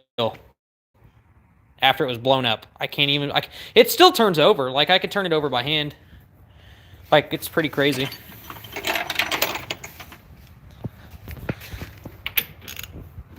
Look at that. It's just missing a cylinder. I mean, it's pretty damn good, honestly. I can't really complain. I was, like, so alarmed. So it was still running afterwards, but it was like, it sounded so weird. It sounded similar to the first time I broke my Dogbox, when I broke third gear. And it was like, I thought I shredded the gear, but it didn't. This transmission is amazing. I literally cannot even believe how much power this thing can hold. It's insane. What are you doing, phone? What the heck is wrong with you? Oh, crap. I just see that you're sending... looking for a $600-700 starter option before I go to a custom twin scroll. I wouldn't even consider it a starter option. Like, it's a turbo that you can just grab and be, like, golden. So, like, I literally have another one right there. Look at that. Dang it, stop it. Why are you doing this, phone? Freaking weird. FIC 1000s are very dirty after 8 months. Yeah, I actually have a whole set. I have a lot of injectors. Like, I have a lot. So, I've got 2 sets of 2000s in here. Actually, there's 2150s and 2000s in there. And then I got a set of, these are my FIC 2150s. These things are actually the ones that decided to go bad after 2 months of sitting in E85. And then I've got FID 2000s over here, which I was trying to get cleaned before I got myself sidetracked again, like I always do. Look at that mess. It's just freaking terrible. God dang it. I can't believe this happened. Cannot believe this happened again. There's a piece of block that flew off. I picked up block and rod pieces off my road when I windowed my first one. Yeah, I don't even, like, know. When I looked in the mirror, there was so much smoke. Like, there was so freaking much smoke. And then once it, like, actually was, like, on limiter for a little bit, like, it sounded so freaking out of balance. Like, obviously, it was completely out of balance. It was, like, literally throwing around a dead weight in one spot of the crank. So 100% out of balance, and it was on limiter because it was just, you know, sucking in free air. It's like a full open throttle. And the smoke that was coming out of my freaking exhaust was so, like, it literally, you could see nothing behind me. It looked like the biggest cloud. Like, that was, like, it looked like a fog cloud that was all by itself.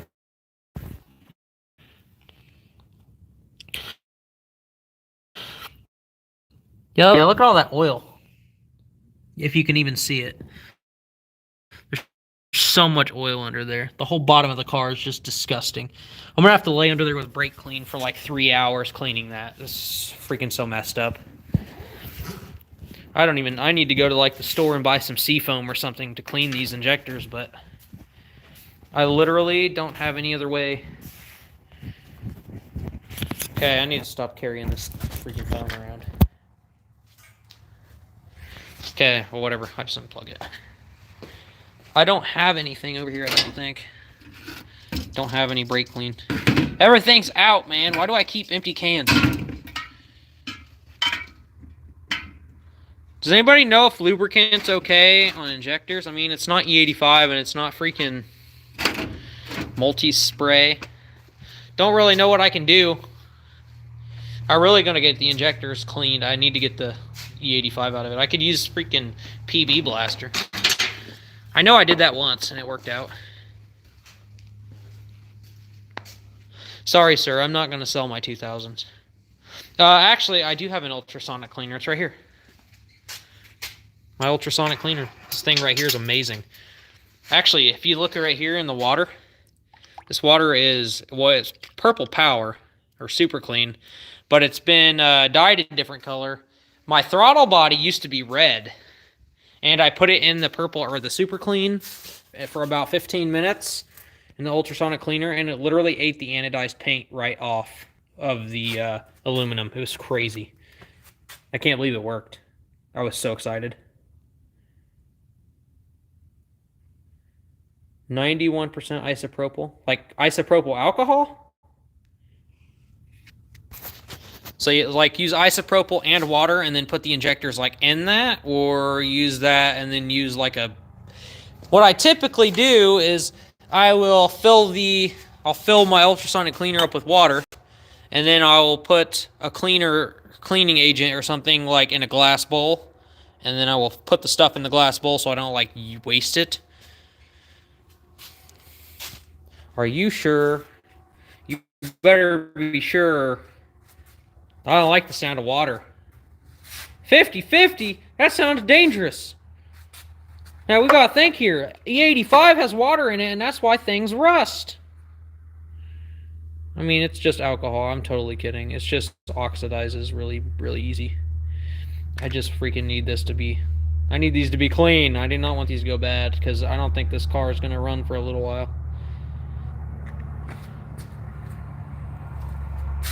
Dang, I got 5 people in here. Freaking troopers. Let me tell you. Listen to me ramble on about stuff. I have a mess, guys. I need to freaking clean this place up.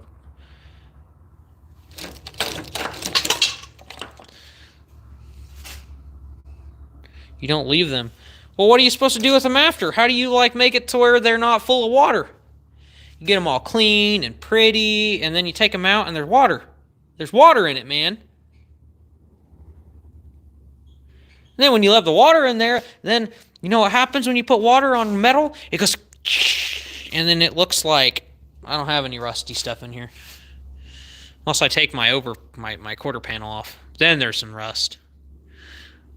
I don't have anything rusty in here. I ain't got nothing. You need a service lube. What lube? Like PB Blaster? Can I use PB Blaster?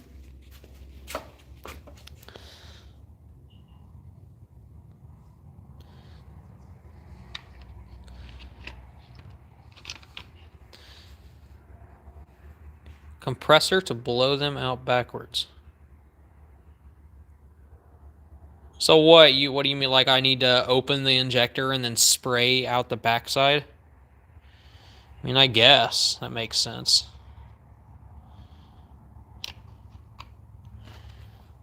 Huh. Guess I didn't think of that. It's probably a good idea. See here, what's...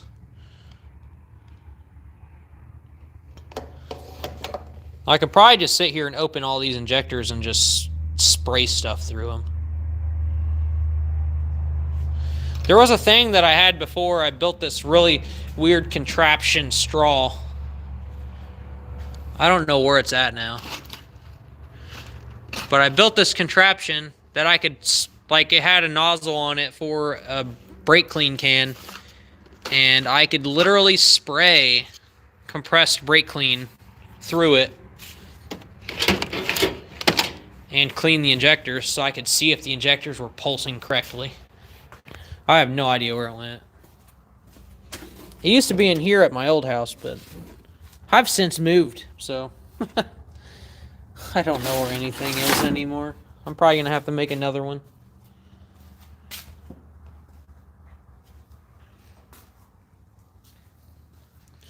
But pressure, why do you know more about these injectors? I don't know. I like literally know nothing about injectors apparently.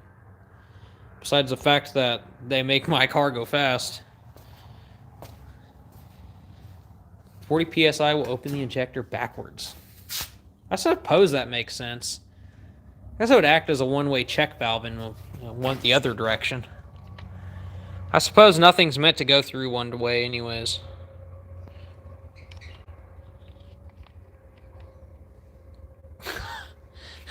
Makes sense. Okay.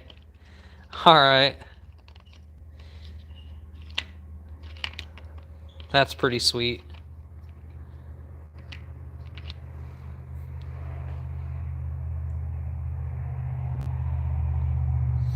Man. Okay, I don't know where this thing is. But holy cow. Alright, so... Okay. I think I'm starting to get freaking tired anyways. I need to finish this video. Okay, I think I'm gonna kill this live stream. It's been a pretty freaking crazy... I'm so glad I was able to, like, do this, like, live for you guys. That's pretty sweet. It's pretty sweet. Your main job was an injector service. Was all the inject... What the heck? You come service my injectors? I got like 4 sets that could use some servicing. I know nothing about those. I don't want to mess them up, so I just don't touch them with anything. Not even an impact. I'm not even like... Especially not an impact. Like, I didn't even know how to like look at them to see whether or not they were good or not. I just put pressure to them and sprayed them. But okay, I don't want to freaking be to where I don't want to film this video the rest of the way. So I am going to end this stream. It was freaking awesome talking to you guys, especially you, Ethan. You were like the most talkative guy here. I know Austin's listening. And I don't know who else is in here. I know there's 2 other people. I wish it would tell me. That'd be cool. But hey, it was awesome that you guys were troopers. You held right along, listening and hearing me freaking... If I have a bad... Wait, what do you mean by that? What the heck does that mean? Are you saying, like, quotes bad as in, like, there's no such thing as a bad injector, or what? Are you talking about this little thingy right here? Is that the pencil? Is the little dot thing? Is that what we're looking at? It'll free the stuck pencil.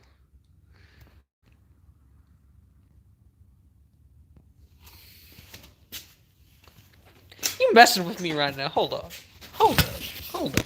Wait. So what is the click sound in an injector whenever it goes click, click, click? Like, is that the pencil making sounds? Is that what you're listening to? Yo, hold up. Wait, is that for real? Get out of my way, box. I'm trying to poke things. Hold up.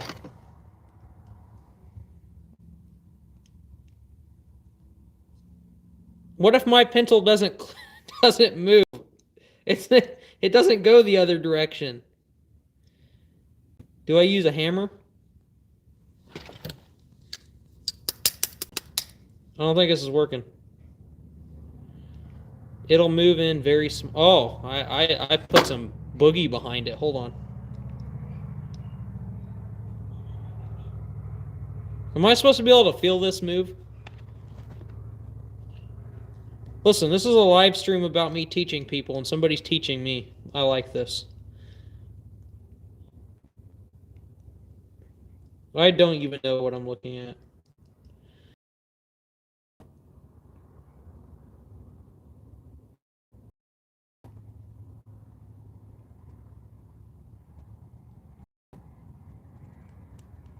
$1 millimeter. That's like a lot, but I don't see it moving at all. The bad thing is that this is like a super clean injector. Take a good set. Okay. All right. I got myself 1.5 good sets in here. Okay, here we go. So that one's apparently the bad one.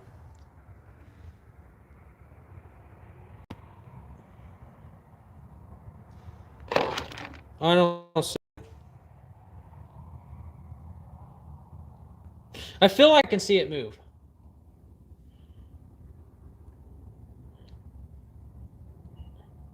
Man, you must have like microscope vision or something. I need a poke tool. I got an Allen wrench. Look at this. This is the tiniest little poke tool ever. Hold on. I don't know where my stabby majigger is. Oh, there it is. Hold on. All right, I got my poke tool.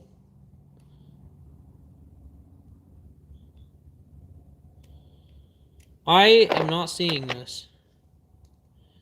You messing with me? It's like 40 thousandths. Man, that's like way smaller. I got a stabby boy right here. Look at this. It's a stabby. It's about the stabbiest boy you can get. How the heck do you see 40 thousandths movement? What kind of freaking vision do you have? Straight in and out, that's what I'm trying.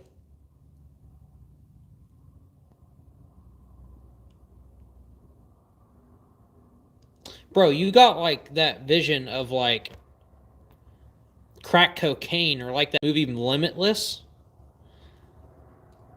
Like, I don't see how do you even see this move? I feel like I see it move, but then I think it's just the blood cells running through my eyes. That's like, that's what I'm seeing move.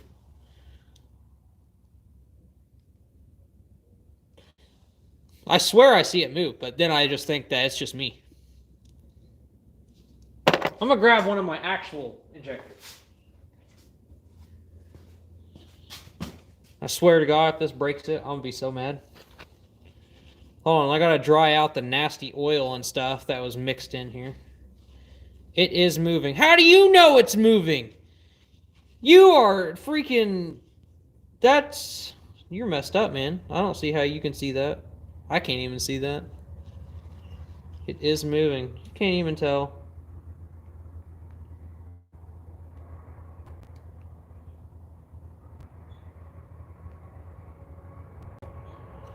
Man, you have to like...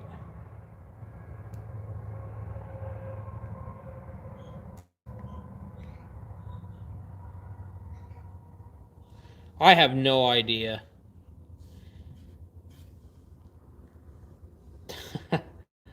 Maybe I'll just go poke all of them and see if it fixed it. Well, where the heck is it in the injector when you have E85 that gets all grossed up and gummed up in there? Where does it get stuck at?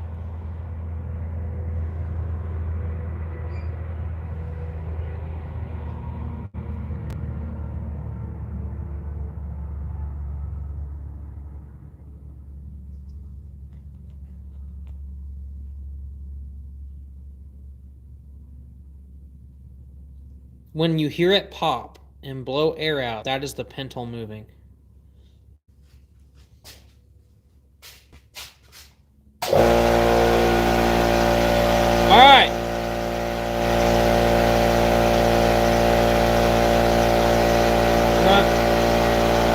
I don't think I have a blow nozzle. I don't know where it's at.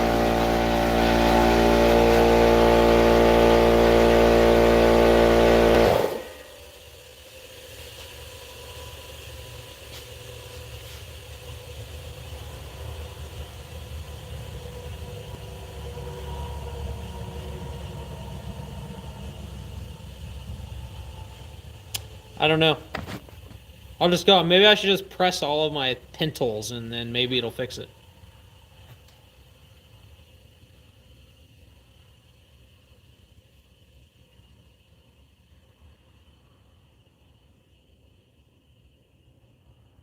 I know these injectors work good.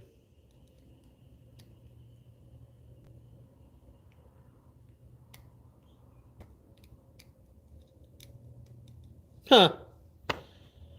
I learned something new. I'm gonna have to go get like a blow nozzle so I can actually shoot air through this then. That's freaking sweet. So what you're saying... What you're saying is that I can like get a hose and I could put the hose over the injector. Then I can fill the hose up with some sort of fluid and then just blow all that fluid through it with the freaking air hose. Is that what you're saying? That's what I can do?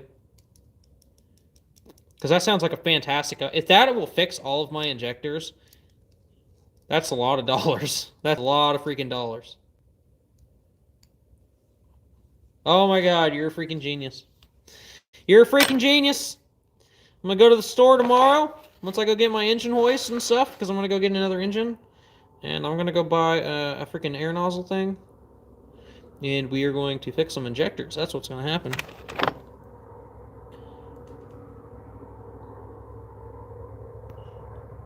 Look, you're speaking all these other terms. I don't want to buy no mineral spirits. That sounds expensive. Like, extra amount of money I don't want to spend right now. I'm so dull. I'm so dead from buying the Supra. Like, I had $42,000 and now I have nothing. It's super easy on all the... That makes sense. Maybe I can go buy like a little quart of it at O'Reilly's or something. I can take... wait, is there something inside the injector that I need to be worried about then?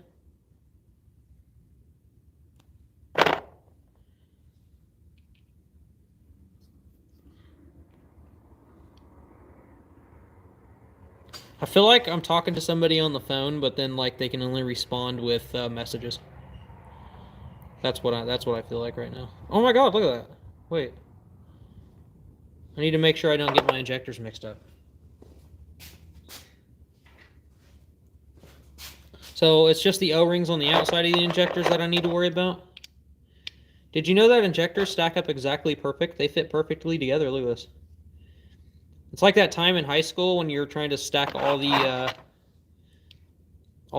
dry erase markers together with the caps. Isn't that crazy? They all fit together. Look at that.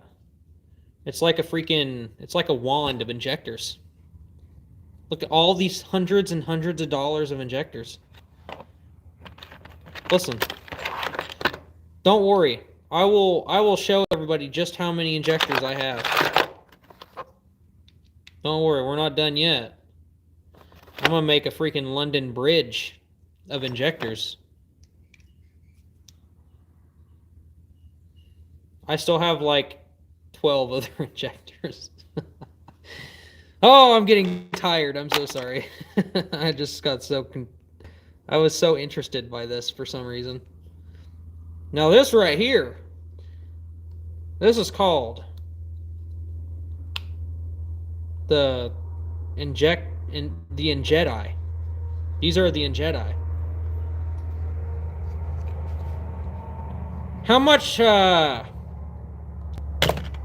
crap, I broke one. How much CC do you think I can get out of all these injectors if I sprayed it all together? Do you think CCs build up? So this is like thousands of CC. Thousands of pounds of pressure that these can spray out. Or thousands of, okay, I'm done. I'm sorry.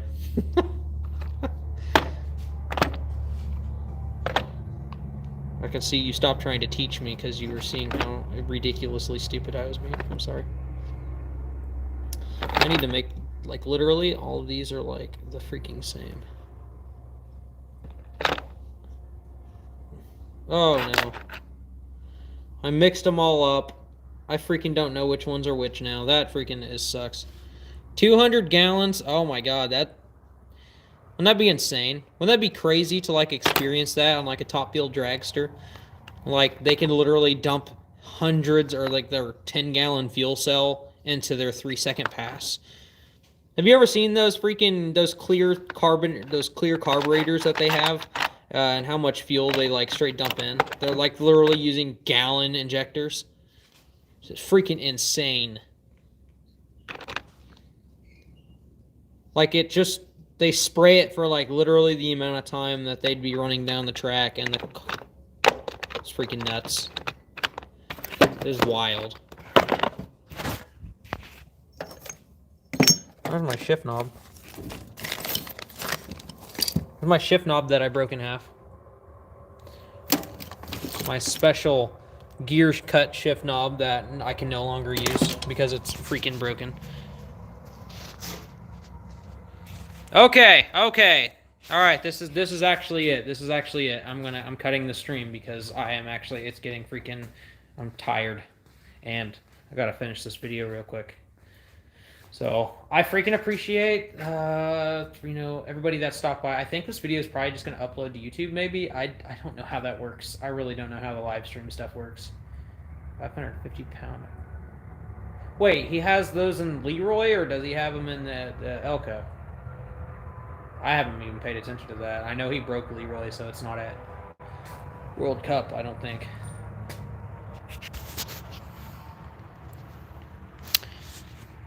That is literally my last question. I swear if we get on another, like, talking thing, I don't even know. Listen, my wife is all warm and cozy, and I'm trying to go take her warmth away by going to lay with her with my coldness so she can scream at me. I would do that on the live stream, but she would probably get extra mad. I don't want to do that. Plus, she's sick. It'd be funny, though.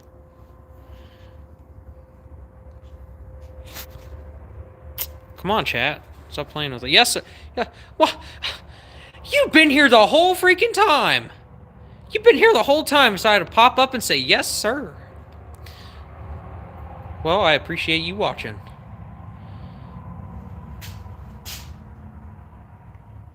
Oh, you weren't here earlier? Oh, do you not know what's happening? Do you want to know what's happening?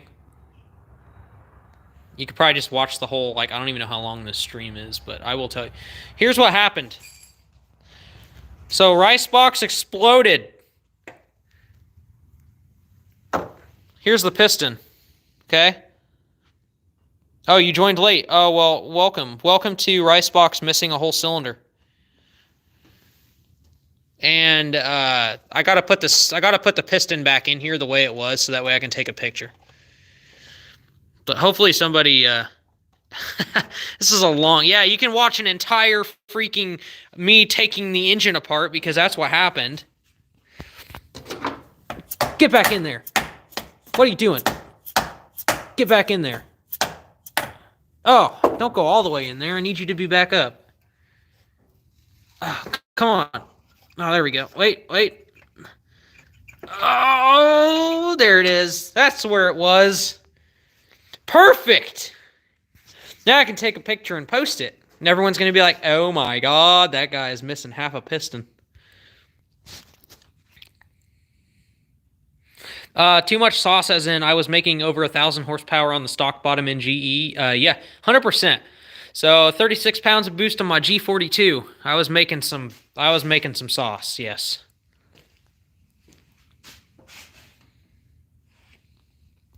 It let go. There's a video. I filmed it all, so it literally blew up on camera. I will be putting out that video in a couple days, so you'll be able to see exactly what all happened and everything that transpired from the events. So 240 is not going to be down for very long. Since you're here and you were late, I'll go ahead and show you. These are what's going to go in the car now. So the car is going to get aluminum rods, and then I'm going to contact Real Street and try to get I'm going to contact Real Street and try to get some Real Street, the RS1600 pistons, so that way I've got some super strong bottom end. I need to get some billet mains. The only thing after that, if the block can't take it anymore, it's going to have to be half filled or something like that, but it's... yeah.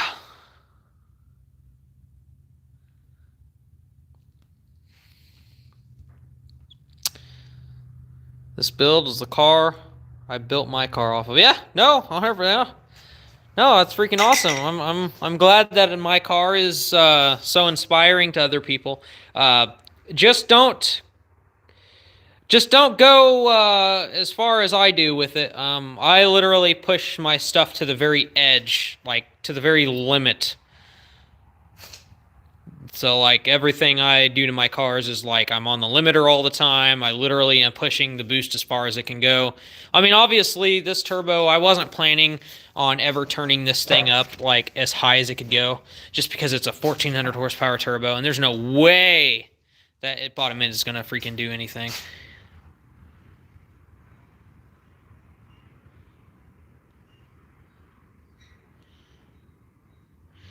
21 PSI. Yeah, so I'm on 23 pounds of boost on my S366 on the Supra, but mine is not an SXE. It's just a steel wheel, sadly. It spools really fast to me. It's actually a super slow spooling turbo. Spools really fast to me, only because I've been driving Ricebox with this freaking massive thing right here that takes literally forever to spool up. Massive. And yeah, Austin, yeah, feel free to build a freaking table out of that thing. At least that one's in better shape than mine. Here. This one's literally, like, gone. Look how much is missing. Like, literally, there is a hole, like, you could, like, live in there. Like, there's some small holes in the other block, but this one is, like, literally missing the whole front portion of the block. And there's a hole on the side. I'm trying to figure out how there's a hole over there when cylinder 3 is the one that's missing. Like, that's insane to me.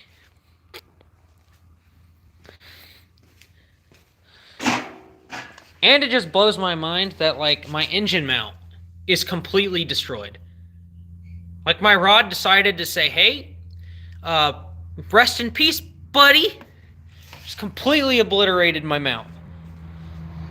And it's not like I got a freaking contact, gotta get a hole. I wonder if he'll cover it. Hey, will you cover these under warranty?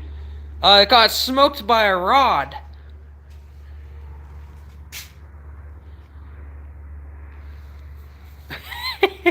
Yeah, she's a pretty big hole, man. So this one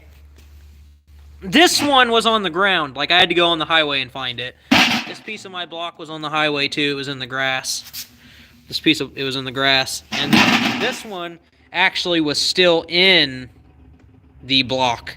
Yeah, Austin, you can see, look at that. So, like, look at this bolt. It just straight ripped the bolt out of the other portion. Like, I hope that my bearings, like, I want to see my bearings. But I don't know. Oh, I still have that part of my block too. It's like not even the whole part. It's like just a piece. This is just a piece of my block.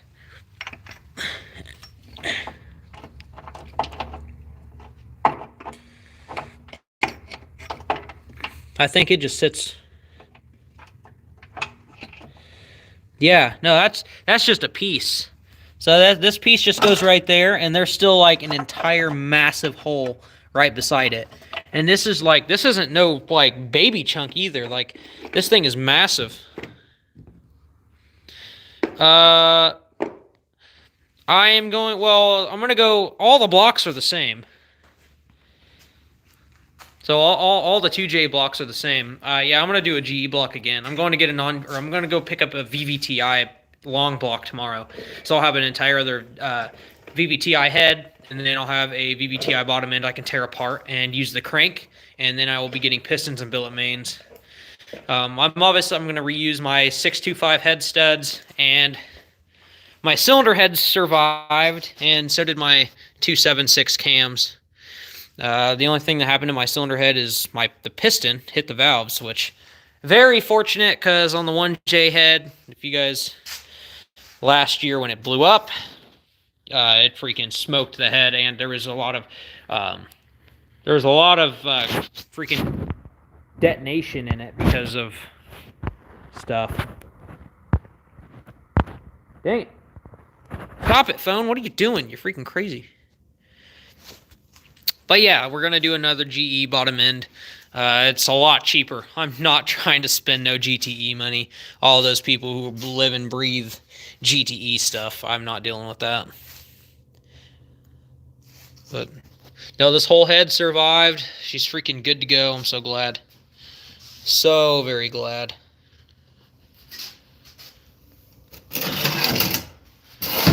Man, I'm going to have such a big oil mess. I'm going to have to get some brake clean so I can clean this thing up. I've got oil everywhere now. Sucks. Yeah, I do like to do that. I don't know. I know the limits of the stock bottom NGE apparently, and it was definitely 4 digits of power since it let go like it did. So, I mean, that's the limits of the piston. You can see the piston completely, is gone. So, I was really surprised just to see the actual head of the piston still in the bore and the rest of it is missing. So, that really threw me for a loop. And then the rod was bent and snapped in half. It's nothing like it was last year. I mean, this was still left in the cylinder last year. And it was still good and freaking, that's a full piston. I mean, this is like all the parts from last year's destruction. I mean, hell, my bearings were still good. Yes, sir, she exploded. I mean, this was my cap from last year. It's kind of a bent and oblong, but I mean, that's all my parts. But nothing was as bad as the destruction of this yesterday. I mean, Austin, who's watching this right now, he's the one with the Eclipse in my videos. He had one. He had a 4G63 blow up one time, and a piston ended up like that. It wasn't in there that way. It was still, the piston was still in there straight, and then we hit it, and it went that way. This is literally the way it looked when I pulled it off the head. Like, I was looking through the spark plug hole, and that's how it was. But yeah, Austin's threw a rod because he had rod knock and then kept trying to drive it, and then it was just a 250,000 mile 4G63 that he beat the crap out of every day, so that was kind of expected. This thing just literally exploded because 36 pounds of boost is too much on that turbo.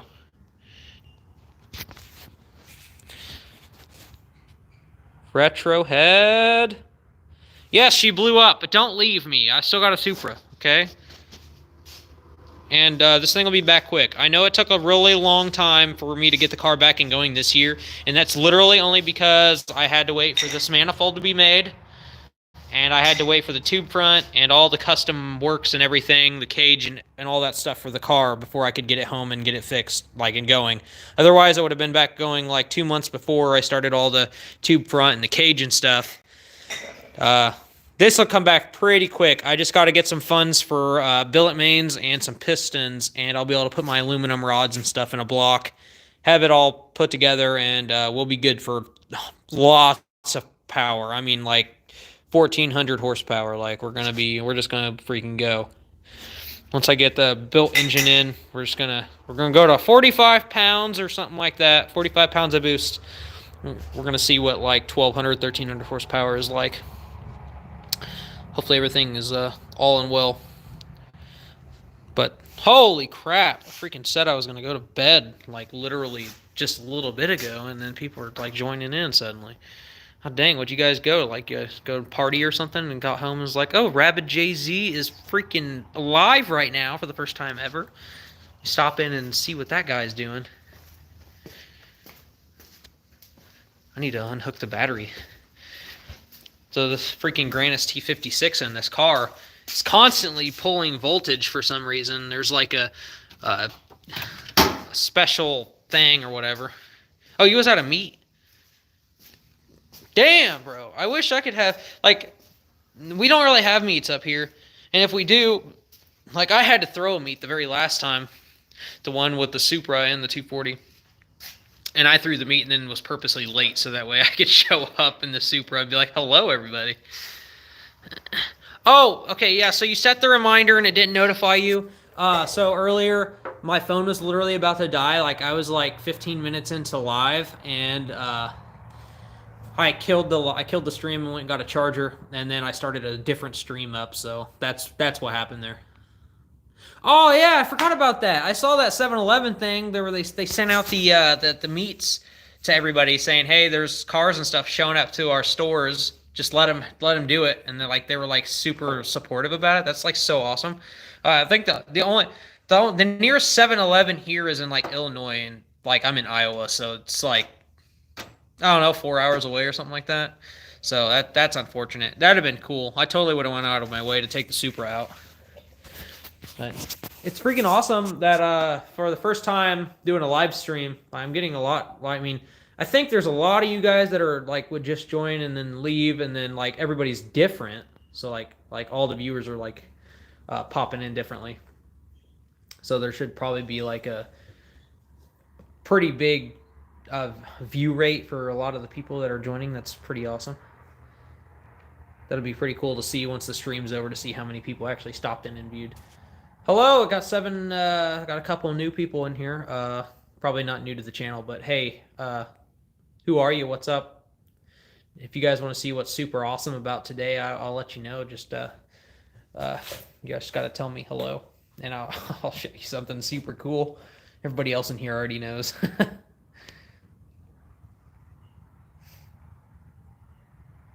I was literally just about to kill the stream and go to bed, but it looks like the party's starting again, so.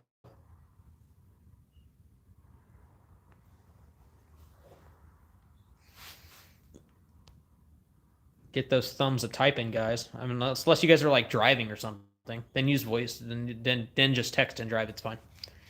We're race car drivers. We don't flake out. You know. We can text and drive. Just kidding. Don't do that. YouTube's probably gonna kill me or something. They're gonna send me. That's just crazy. Got 7 people watching. They're just listening to me talk and tell them to message, and then they're just like, no, I don't need to do that. Listen, I'm not live streaming with like 4,000 people. I'm talking to you 6 individuals, because I know one of you is just listening, because, yeah, and then Austin. Oh, who left? Nobody will freaking know. Oh, I have a freaking timing. I have a billet timing, or one of those PHR tensioners on the Supra. That car is completely full of the PHR stuff. That car is like super well done. John did a really good job on it. I was so excited that he sold that car to me. Sold it to me for $40,000. Don't tell anybody I got that car that cheap. That's really damn cheap.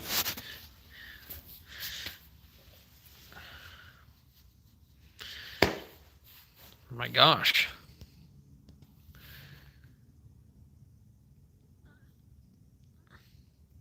Wait, why are you guys talking about billet timing tensioners? Are you guys scared of the cast ones? I just want you to know, I've been running a cast one for like the last 6-7 years, and I've never had a problem with it. Just want you to know. I've never had one break. Never. No, it was even. I got a 42,000 delivered, so like he even delivered it to me. I didn't even have to drive to Florida. It was so awesome. After going to Albuquerque for the silver car, I did not want to drive far for another one. I'll tell you that. The OEM one is like, yeah, I believe it's a cast. It's a cast aluminum, I think. You can't even see mine. Mine's covered up. The Supra, on the other hand, is 100% open. There's no covers on it, which honestly is pretty cool. So you probably can't really see much in there. You have to really look in order to see the PHR tensioner, but it's in there. The whole billet thing. You've never rebuilt the JZ, but what would you recommend the best parts? Honestly, I really don't know. It really just depends on what you want to do. I'm rebuilding mine with fully built everything, but like I'm going like as like top of the line, like as like hardcore as you can go. But that's only because I'm like, you plan on building something. Well, I have a question for you. What kind of power does your car make right now?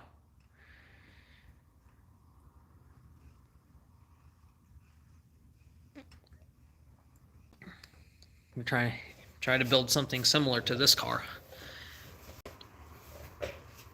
How much power does your car have right now, or how much power did it have, or what's like the most power you've had in a car?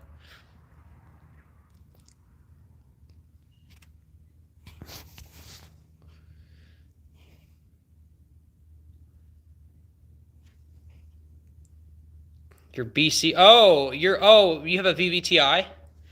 You have a. Oh, I see. Wait. Kelford. Are you running a 2JZ, like a GTE vvti? Is that what you're running? God dang light. Stop it. So I think Kelford's the only one that makes stuff like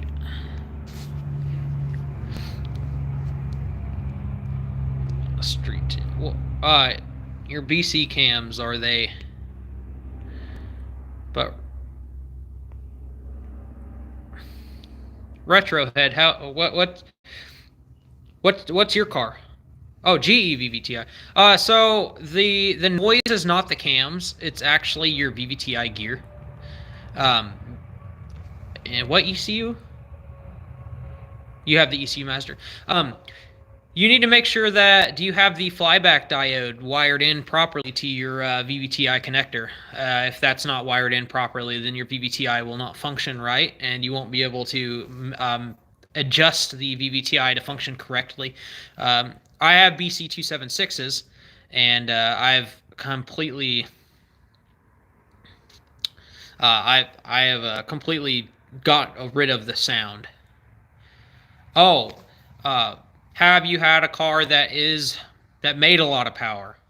How about that? Oh, the most power is 240 horsepower?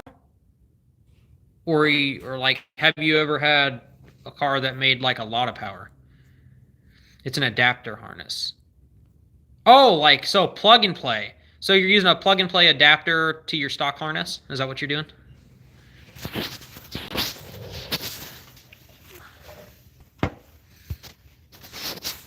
Adapter harness. I'm controlling it from the ECU. Well, okay, if you're planning on building something like, I would 100% recommend that you do not try to build something like this car if you have not had the experience with a car is like, faster than 500 horsepower. This thing is like, I mean, I was making 1,000 plus when it exploded, but I mean, I was casually making that much. Like, I didn't even get that many pulls on it. Like, I got a really solid one yesterday. And I maybe put a handful, 10 maybe, and none of them were even full pulls. I would do them like third gear and like I would short shift. But yesterday was the first full one that I did, and this engine didn't last at all. Like, this is the lowest mile engine like I've had, and the power, it just didn't last. When you adjust the cam offset, it does change the cam angle to VVTi. What you need to do then is you need to dang it, what the heck did I do? You need to go into your ECU master, and you need to go, you need to look at your cam angle, and you need to see what your cam angle says. Typically, it'll actually read based off your crank. So your cam angle will probably read some ridiculously like weird number, probably, but it needs to match the number that's on your VVTi map. So when you adjust your offset, then it needs to offset off the cam angle, like unless you've already done that. But that noise is it's literally the VVTi gear. Mine did it too. It's freaking annoying, but it never like halted the performance of the car. 240 horsepower is the max. I would start small, honestly, if you're trying to build something like that's faster. You do not want to jump into a car that's making 800 horsepower when you have never had the experience of anything at 400 horsepower. I'm here to tell you that 400, 500 horsepower on the street is a freaking lot of power. Like, that's a lot of power. And a lot of people, I mean, it's probably hard coming from someone who has, like, I've been like preaching to people about like literally high powered stock bottom end cars and like pushing my cars as far as they can go, but I've been playing with them for a freaking long time. It's really dangerous to jump in something like that and then you're like not really expecting the power to come on like it does. It's easy to lose control is what I'm trying to say, I guess.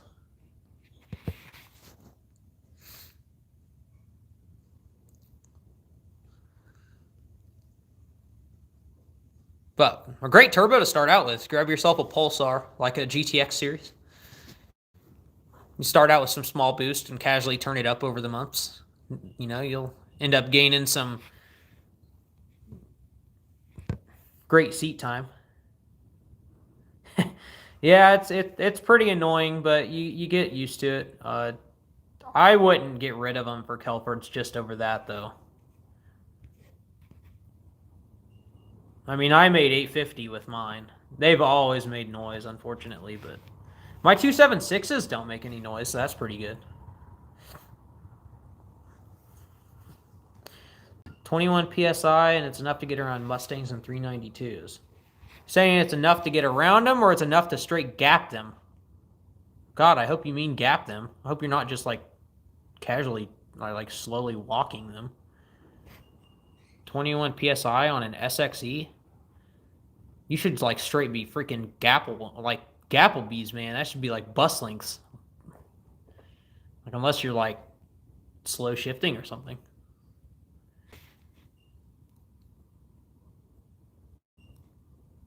Wait, what car is it? Is it 240? Is that what we're talking about? Got a 240? If it's a 240 with a JZ in it, you should definitely be gapping them.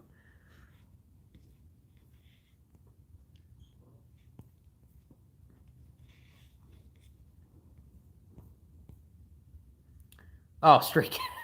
Yeah. Yeah, they shouldn't really stand a chance. You should be able to easily gap Hellcats and stuff too. Oh, okay. SE300. I suppose they're kind of boaty like a Supra is. They don't have they're a little bit heavier than a 240, but no, that's 100%.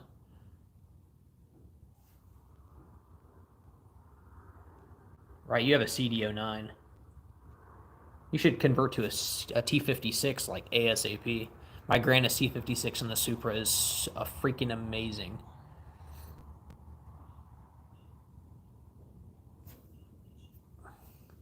Hey man, let me get those control arms. Let me get your control arms. That's all I want. Anybody got some part SC300s? I just want your control arms. Just let me have them. It'd be cool if they made replaceable ball joints for them.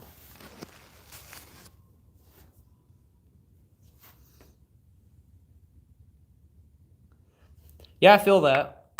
I was fortunate to, like, it already came in the car, but I understand pricey transmissions, as the one in the 240 is extremely expensive. I thought that's what blew up yesterday whenever I threw a rod. I thought my transmission dropped out my car. You have a factory manual? Damn, that's freaking rare. I guess it's not like insanely rare, but that's pretty damn good. Ah, all you freaking guys are in Maryland, I swear. Literally everybody is in Maryland. I don't understand how it would fit all of you people over there. All the cool people are in freaking Maryland. And, like, I am, like, 18 hours away from, like, everybody that's cool. I swear. Like, it's, like, so, like, boring over here. You have, like, me, I've got the 240 and the Supra, and then, like, the next, like, a 900 horsepower Evo that's, like, 45 minutes away.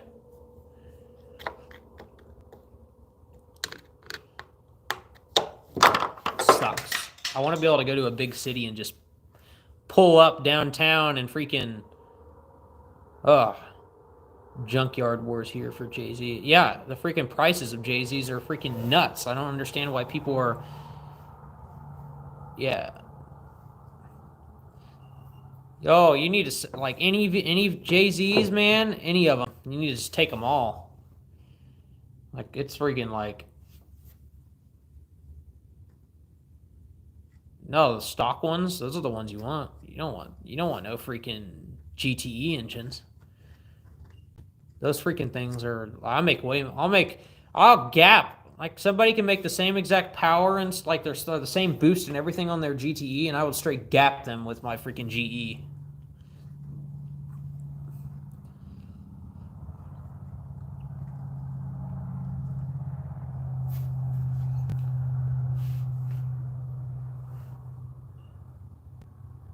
Let's see, what did you say? Aim 400. Yeah, 400 easily. No, dude, I was trying to go to sleep, and then everyone started talking to me again. You can see the rings under my eyes, man. I'm trying. Like, I'm more like over here soaking up injector information, and now I'm like, I can't freaking keep functioning. I have to wake up at 4 a.m. every morning. That's finally, I'm off work tomorrow. Freaking worked a 50 this week. Looking for a spare injector to show you what I was... Hey, I got plenty of spares, man, if you need one to show me. I've got like 28 injectors over there. I'm the old freaking Jedi Master. That's what I did. I sure is a good looking block from at least the waist up. It's pretty deformed on the waist down. That's sad. Honestly, I'm really liking this live stream type of thing. It's pretty cool to sit here and talk to all you guys. All you guys that watch all my videos, like so many people that have never liked that don't comment on my stuff, but like are there to watch. I appreciate all of you. It took me a long time to finally get it to where the channel is growing properly. Like I think I was doing YouTube for about 5 years before it started to actually like go. Like it would have been about 4 years, I guess. I hit 1,000 subscribers like literally a year and a half ago, and then now it's just kind of like a steadily growing increase. Just kind of, hopefully, it'll just keep on booming. I really like to pass all the good information off to people, and I love making videos and stuff, so it's like, I got 250 videos, so hopefully one of these things somebody will love so much, and then everyone will see it. Any video that's not a how-to video, that is. I cannot stand how-to videos because everyone just watches it for that reason, and that's it. Nobody subscribes and comes back like you people do. You guys are great friends. Listen, if you guys are just joining, feel free to ask what's happening because there's more important things happening than just me sitting here.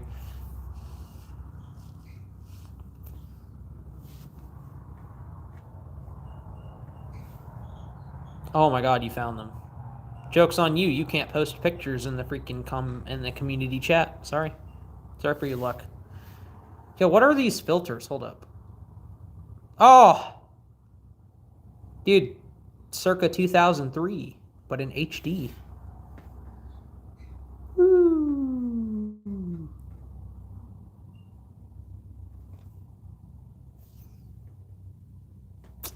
Oh my god, I feel like I'm like on Instagram right now. Oh, hello.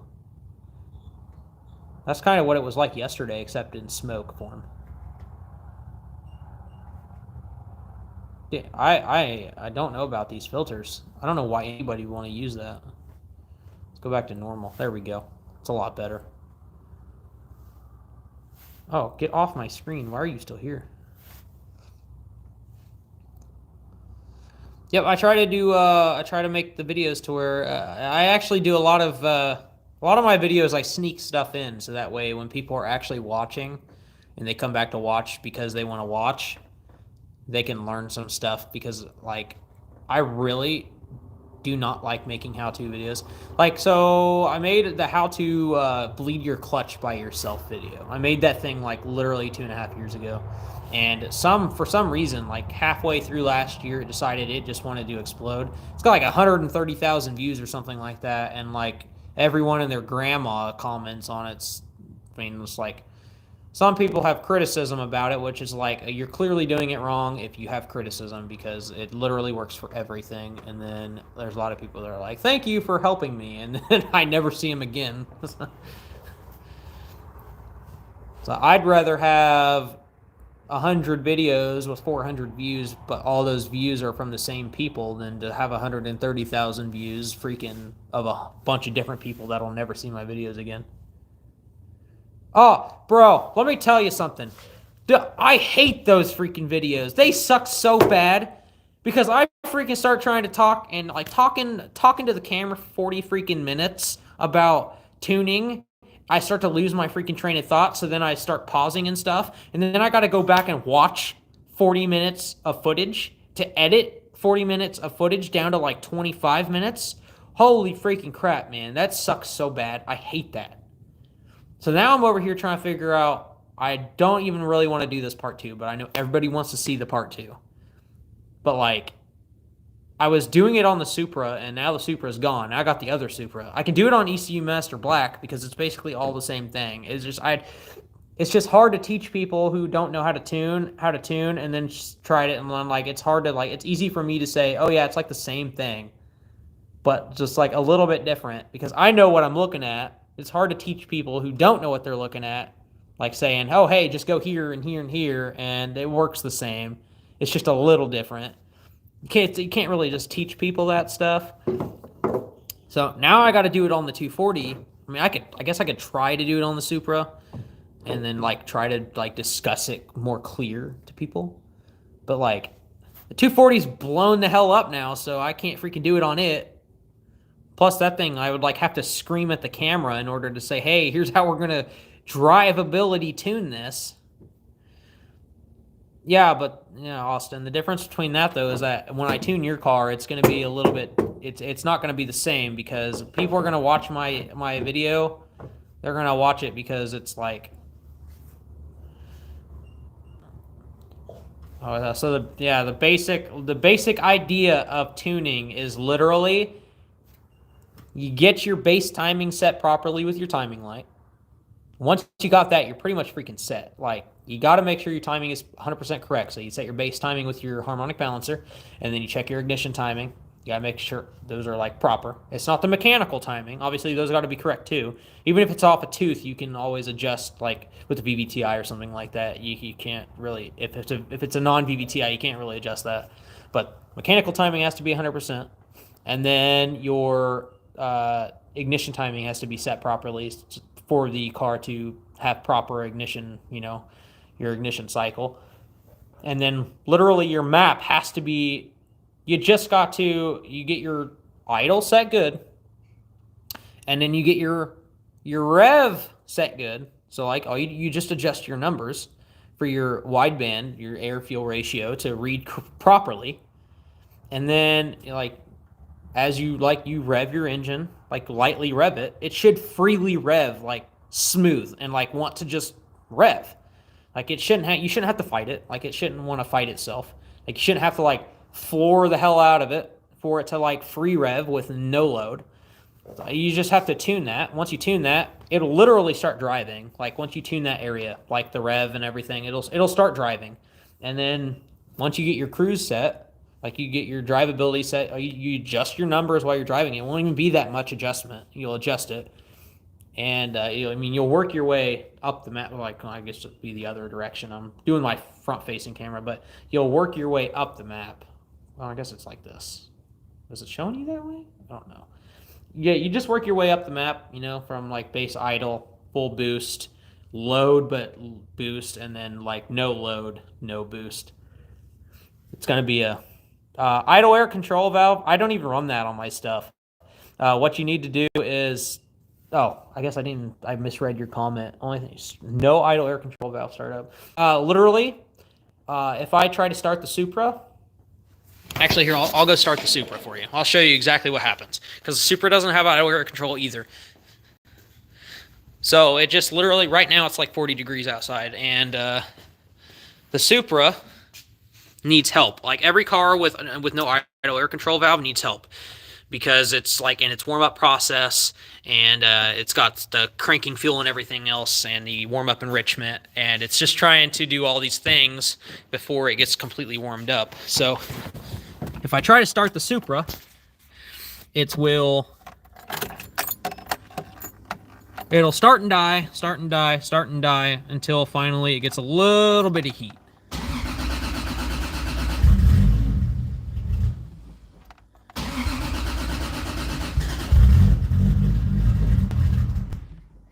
So it'll get a little bit of heat, and I have to actually hit the throttle.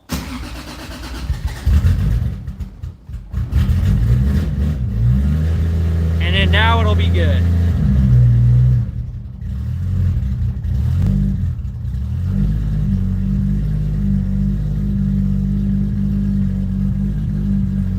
But you guys can see my wideband. Right now it's cold. It's really cold outside, so I haven't tuned this. This is way too rich for E85. Like, this needs to be higher 11s for a cold start. And also I'm on the throttle.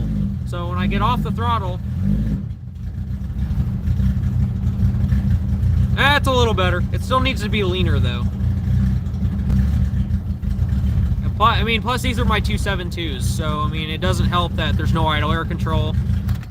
And it's just freaking no idle air control valve. And you have to use the throttle to help you. Basically, one of the best, like, literally the biggest thing is all set in your throttle body. Like, you need to, like, once it's fully warmed up, you need to set your throttle, like, the way it is. I mean, I'm assuming that you already have. But once it's fully warmed up, you set your throttle plate to where you want it to idle at, fully warmed up. And then you have to help it. So, like, with the 240, I always have to help it. So, I have to hold the throttle. And then once the temperature gets up a little bit, it'll idle on its own. And then eventually, once the cars are completely warmed up fully and everything's fully expanded and, you know, completely warmed up, it'll idle at a normal idle. It's just freaking, it's weird. It takes a lot to get used to, but it's a pretty basic understanding. You gotta hold, yeah, no, see, I had so way back on my channel, I had an RB25 S13, and it didn't have idle air control either. I actually I had a brick in the car, and I would set it on the throttle, and it would hold the throttle to like 1300 RPMs, and it would have to like literally almost warm up completely. It was on the stock ECU, so it'd have to warm up almost completely before it would idle, and I didn't want to sit there in the car, so cracked the hull, did a little, put the TPS P0, idles. You cracked the throttle a little, up the TPS at 0. Did you set the TPS properly like I would teach? So you go to 1 and then you back it off 1 to 0, and then do the same thing with full throttle with the car off, obviously.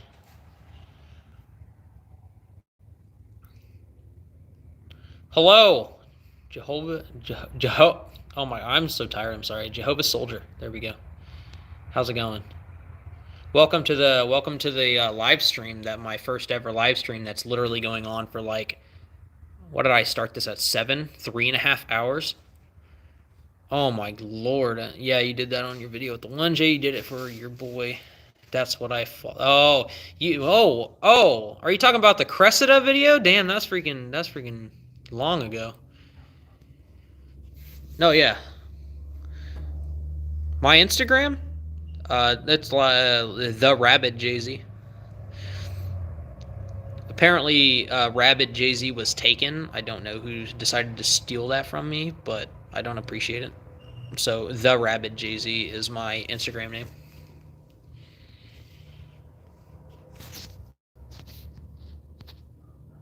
Jehovah's Soldier. You're just joining in. That's what the 240 looks like right now. Welcome to the inside of my block. Stop it, phone. We're not playing this game today.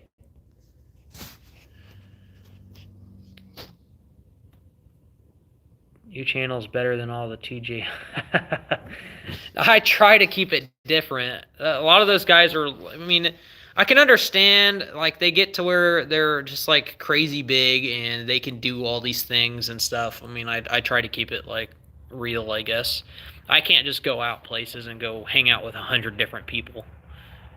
So I made 36 pounds of boost on my G42, so I was over 1,000 horsepower on my stock bottom end, and it let go and like 160 miles an hour. Trust me, it's all on video. You'll see it in the next video. Don't worry, you'll see the whole thing. I decided to do a live stream today because I just wanted to like reveal that to everybody. But don't worry, we still got the Supra. She's still running good.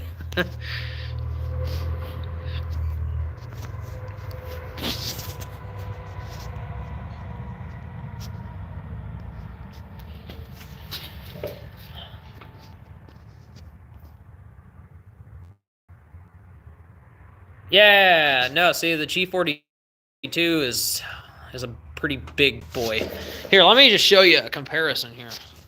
So here's my cylinder head, and that's my turbo. Okay? She's pretty freaking huge. So here's my turbo compared to my cylinder head. I guess that's a pretty good comparison, honestly.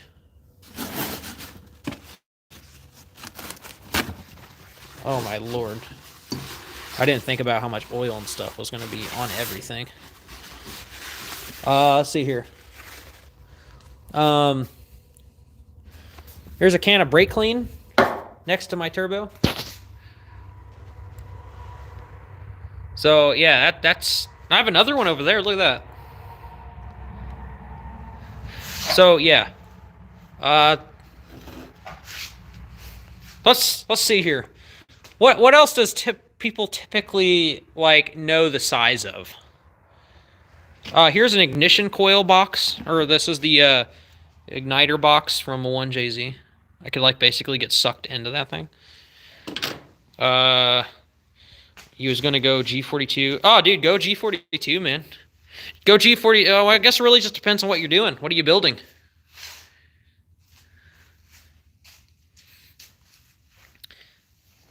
If you're building like a, if you're building a small engine car, like if you're building a, I'm guessing maybe, are you building a JZ? If you're building a JZ, don't get the 1450. Get the 1200.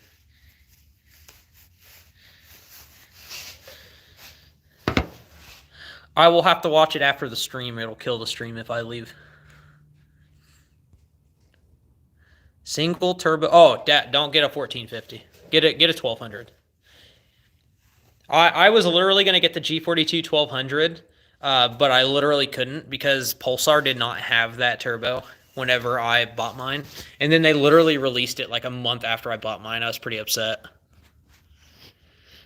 But I'm not going to lie, the 1450 is pretty good. It just really I mean, I guess it just depends. I was making a lot of horsepower, but I was keeping my torque way low because of how much lag the turbo had. But you guys will see when I release the when I put up the video of the draggy that I did in the car. You guys, I was shifting it like I was shifting, and the turbo was like not even. There was no lag. Like the turbo was keeping full boost between every shift. Like there was no fall off of boost at all. It was 100%, 36 pounds the whole freaking time. So. Yeah, no, it let go, sadly. But we'll be back. I got aluminum rods. I can't remember. I think it's a 118 or a 128. Oh, it's over here. 115. It's a 115. Yeah, 115. 115.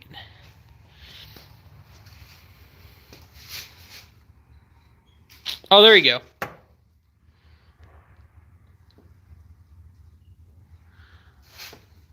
Oh, I'm missing part of my freaking cylinder wall.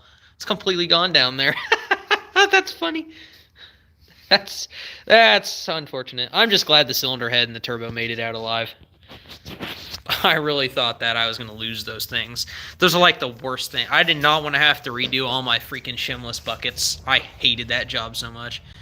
Comes on. If I floor it, which I don't normally do, I normally like low throttle up until I'm in boost threshold and then floor it, so that way I feel like all the power comes on right away. Boost starts coming on. Boost starts coming on at like 4,500, but unless you're making like, I mean, I guess it starts coming on, and then it doesn't make enough load until like 6,000. But that's literally because it's so massive. Like that's a single turbo meant for like a V8. It's meant for like an LS or something.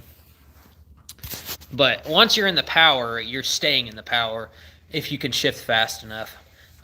This thing, it was pretty laggy when I first ever put it on the car.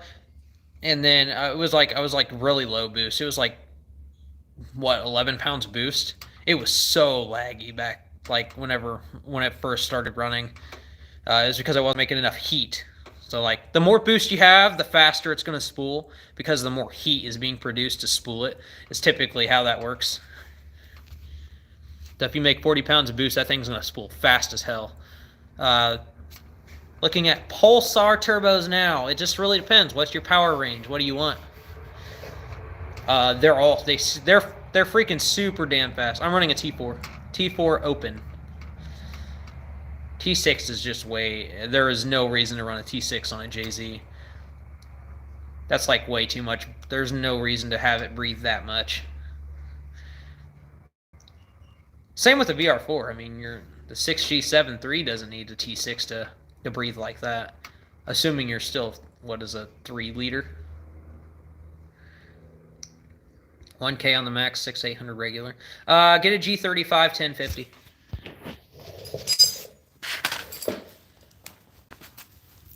G35 1050 will be all you need.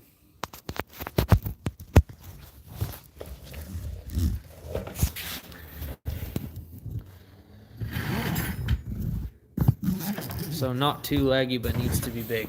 Oh yeah, I know the G series turbos. So like anything smaller than the 42. I had a GTX 35 on my Silver Supra, and that thing was like full turbo. It was full boost by like 3,500 RPMs. It was crazy. I really couldn't even believe it. No, 3.8. I couldn't remember how big the 6G7 are. 3.8, 4. That's pretty decent size. You know, 1450 might actually be good for you then. If you're a liter bigger than me.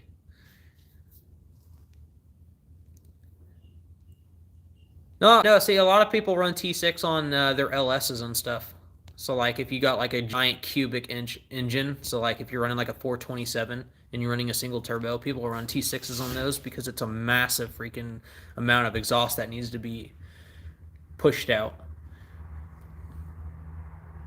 6G72. Oh, I don't need your freaking... Leave me alone. 6G72. Thanks for hopping in just to tell me I was wrong. Okay, I'm glad. I'm not really like I don't know much about them. More of a 4G63 kind of guy when it comes to the Mitsubishi shitty stuff. I need to get another Evo, but I'm not going to get rid of either of these cars for one. I was lucky enough to get rid of my Evo for my Silver Supra. I can't go back. Trade my Supra for 3 Evos. That's what's going to happen. And I'll trade those Evos for 3 Supras, and then I'll trade those 3 Supras for 3 Evos each, and I'll have 9 Evos. And then I'll have 9 Supras. And then I'll have 27 Evos. I'll have 27 Supras. I'm not doing the math for the next part, sorry.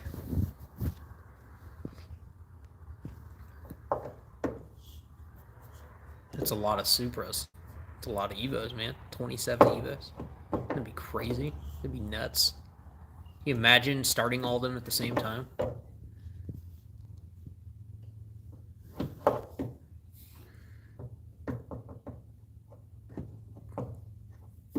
I can't even think about my math. 27 times 3. What is that? 81? Yeah, I think it's 81. I would do the G35. There's no reason to have a G42 wanting that kind of power. You'll be so insane. You'll be like, oh yeah, no, Jay-Z is 100% the world. See, Austin here, he had a Jay-Z Coupe S13, and he decided to sell it, and he would have been totally okay without selling it. Everything would have worked out. And now, he made me go to freaking Texas to get a freaking GST shell that's now all-wheel drive convertible. It's pretty sweet, actually. It's pretty awesome. It's pretty awesome. But that's how life is, I guess. Hopefully, he'll get another Jay-Z car. It's like selling out of a freaking cryptocurrency. Like early. Hey, we're not going to talk like that. We ain't LS swapping no Supra. I'll RB swap it. That's what's going to happen. We're going to RB swap a Supra. I'm going to go buy a Skyline and I'll just swap the setups. That's what's going to happen. Dude, no, I'm a K20 swap it. How about that? I'll K20 swap the Supra. What are you going to do now? Geo Metro 3-cylinder swap. What you got on my 1.2 liter? Whatever it is. Well, there's a guy in freaking Florida with an LS Supra. It's actually pretty cool. He said he was really stupid for doing it, but he drifts it too. I don't understand why the heck he does it. Every time he posts a video, it's him smacking his bumper against the freaking wall, and I'm like, why? Like, these things are so expensive. I could smoke a freaking quarter panel off the freaking barrier or something, and it's like, oh, well, that's $10,000 just blown out the freaking water. Dude, Metro wouldn't even spool the G42. The thing wouldn't even spool from the idle. It would probably barely start spooling from full throttle. You kidding me? It would literally just breathe through the freaking exhaust turbine like that. It wouldn't even have enough to turn it. One thing I do want to do though, I do want to do a rotary. I want to do a 20B so bad, but like they're so expensive. Those Cosmos, the Mazda Cosmos that they released from Japan, those came with factory 20Bs in them. It'd be really cool to find one of those, and then 20B swap something. I'd love to put a rotary in a midget, like an MG. Don't you throw up? Where's that money? I'm gonna take that as money throw up. Listen, I want my 240 to be reliable. I don't want it to like start losing freaking apex seals or something. Although this BMW that I'm probably going to be getting tomorrow or something like that it might be pretty sweet. I can't remember. It's like a freaking Z3 or whatever it is. It's like one of those like super small coupes. It's like a Miata, but like in a different shape, I guess. Talking to a guy. He works at a metal recycling place, and he picks up cars. This car crushing company, and people just sell their cars out when they're like freaking when they don't want to deal with it anymore, I guess. Like a salvage title, but it just needs like fenders or something like that. But they're like rich people and they don't really care. And like it needs a front end, but it's like I wouldn't put the front end on it. But it's an inline six, which is freaking awesome. I think it's an M27. I don't know anything about the freaking BMWs. It'd be pretty cool with the. What's the difference between the JZ oil pumps? It really just depends. All the GTE ones are like the same. The non-G or the GE ones, they have a different gear in them, so they flow less because there's not oil squirters or a turbo that it needs to put oil to. The GTE ones are just they put more pressure out to make up for the oil squirters and the GTE blocks and the turbos that it needs.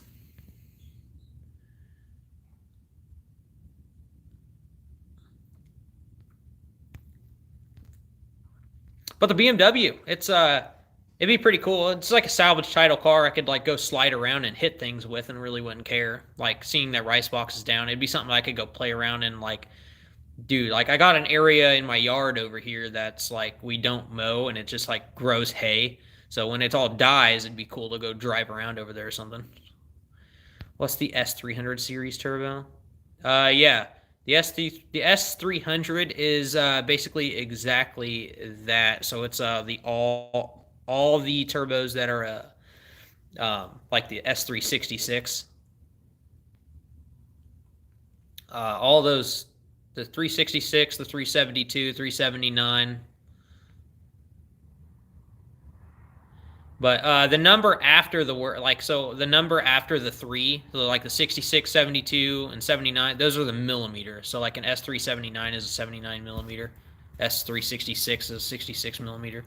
They're just like physically large. So if you want like a large frame turbo, like a turbo that looks like it's just massive and literally means business, the Borg Warner turbos are pretty good. Well, Borg Warner series. The same thing.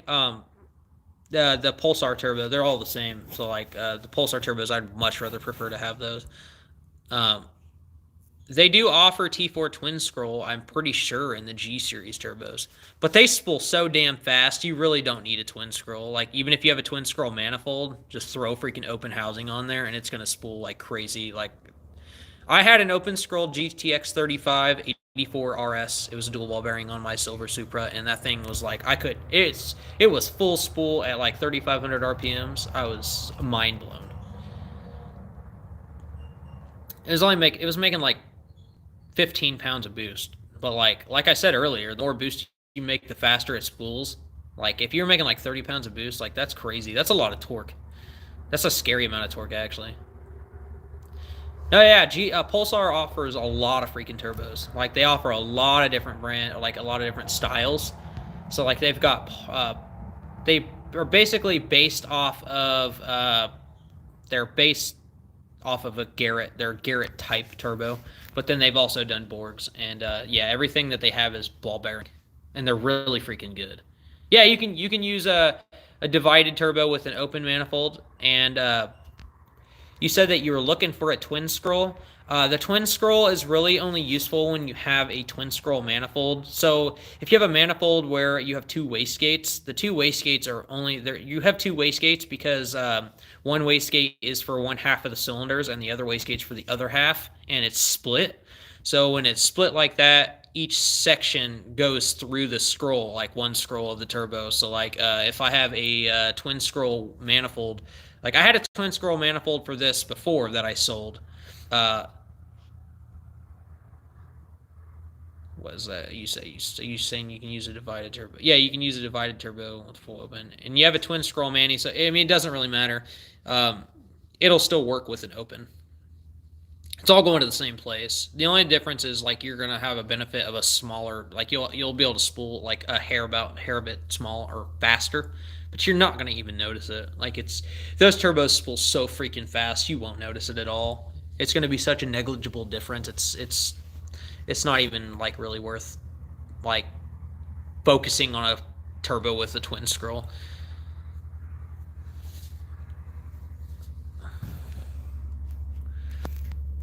They're going to do the same thing. It's all for efficiency, really. I've never had an issue with it. I'm running a full open on my car, and you'll see. I mean, you already see what this car can do. The Supra over there is, I'm fairly certain that, well, it might be twin scroll, but it doesn't even matter. It's a cast wheel freaking S366. You want to pair it nicely. I mean, fair enough. Fair enough.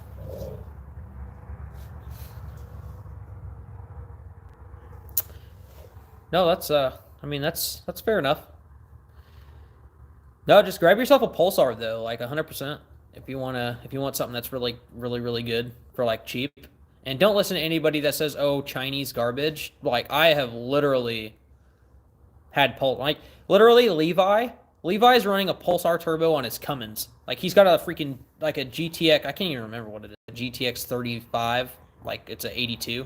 It's like a smaller GTX. He's running a Pulsar turbo on his daily driver Cummins, and it's like worked. It's been working perfect. Like he puts lots of miles on it. He daily drives it, so.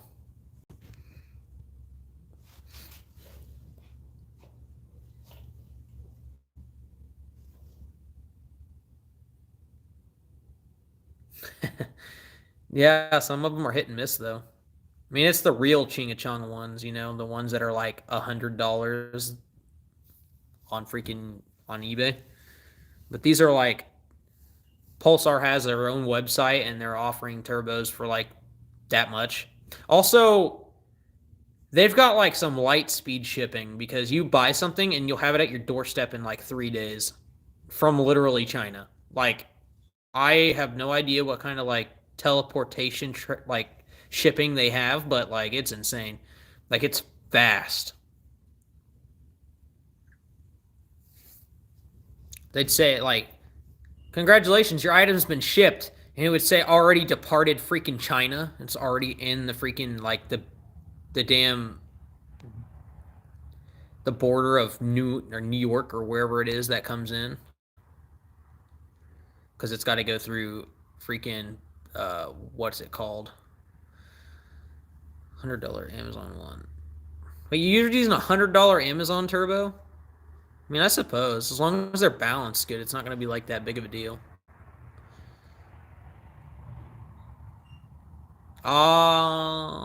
Yeah, no, they've been putting locations everywhere. It was before they were putting distribution places in like all around the world. Like I got my turbo literally from China.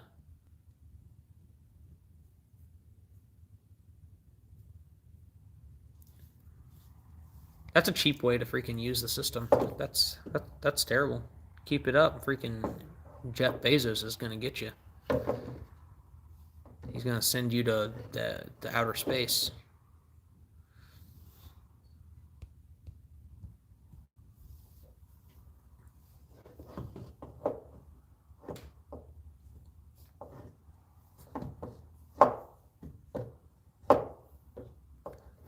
Listen, you guys are freaking keeping me up.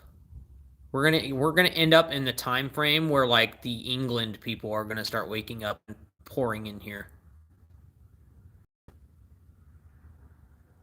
And then the Aussies are gonna start pouring in here.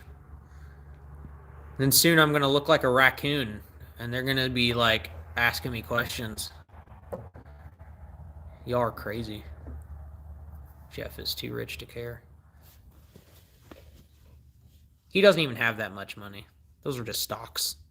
That's just what the cost of the things he owns is worth. He's just filthy rich. Don't worry, my SHIB coin is like booming right now. Make sure you buy in that SHIB.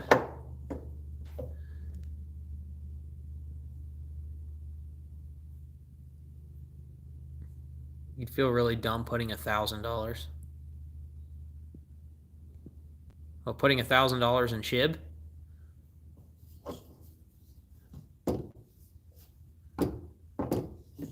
I wouldn't. You would have made your money like you would have tripled in like turbo on a motor that can only make 300.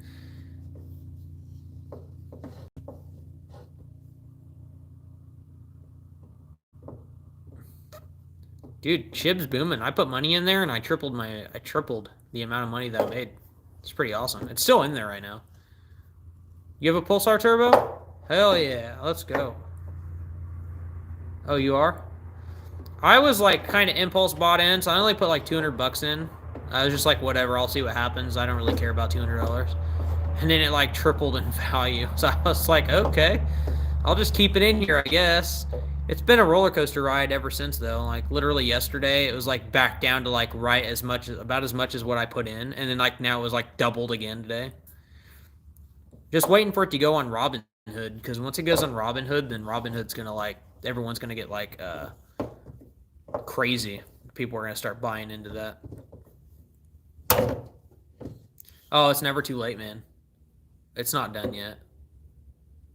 It ain't done yet. SHIB's so cheap, people are going to be like, oh, that thing's worth 0.00006. I can afford to put in, I can spend $3 and get fucking 56,000 SHIB. You know, that's...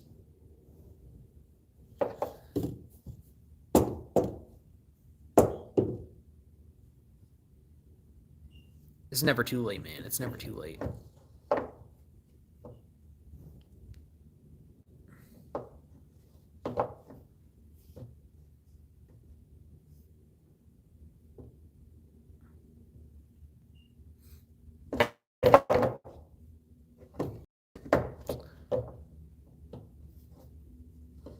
Oh, we on a standstill now? We're in a standstill. Stalemate.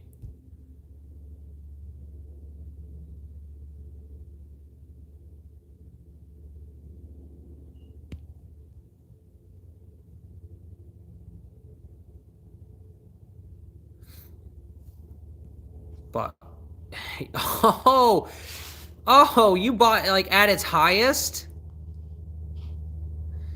Oh, that's horrible. You better just keep it in though. Like you got to stay in there. You literally bought at the peak. Like that's the highest it's ever been, and you bought it. You literally bought the worst time. That's unfortunate. I'm sorry for your luck. I bought in at 3.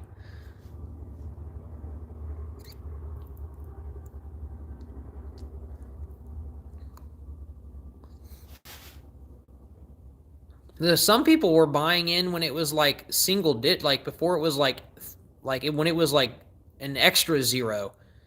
People were like putting in thousands of dollars, and then like they've freaking multiplied that by like 50. Crazy. It's insane. Oh no. Okay, people are freaking. All right, guys, we are freaking live still. 3.5. Wait, what time is it? 4 hours in. Wait, no, it is 4 hours. Oh my god, you guys are making me lose my mind. What happened to Dodge? Oh well, Dodge sucks. No one cares about Mopar. Sorry. I mean, I have a Jeep, so it's Mopar. So I like that though. What's my thought on the CD09 shifters? What you mean? I knew what you meant. Dogcoin. I don't know what happened to it. It's still like there, but it's not like cooking like it was. CD09 shifters are really. I mean, I guess what are you talking about? Like the serial, the C9 or the 999 shifter? I don't have any experience with them at all. I know that my. Hello. Sorry, I'm talking to people. Oh God. You wanna come say hi? No. You don't want to come say hi? Yeah, we're like 4 hours in. Listen, I kept trying to tell them. I was like, hey, I gotta go inside and sleep, and then like more people joined in, and then it's like I'm having a conversation with like a whole bunch of people. But I'm like talking to myself, and they can only message me.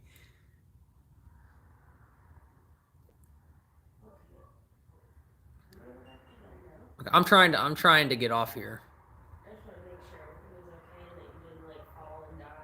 Oh no, I found out that that the only thing bad is my bottom end. You should see my piston. It's just kind of like hanging sideways in here. It was really warm in here, and then now it's late. Now it's cold. I'm gonna freeze to death in here, guys. Oh my gosh, now more people are coming in here. Oh no. Help me when the Aussies start coming. As they're gonna start waking up soon. I love you. See the sequential kit. Are you talking about that S1 shifter, the S1 S1 sequential, the S1 shifters? Is that what you're talking about? Sorry guys, that was my wife. She's actually pretty upset that I'm not in bed yet.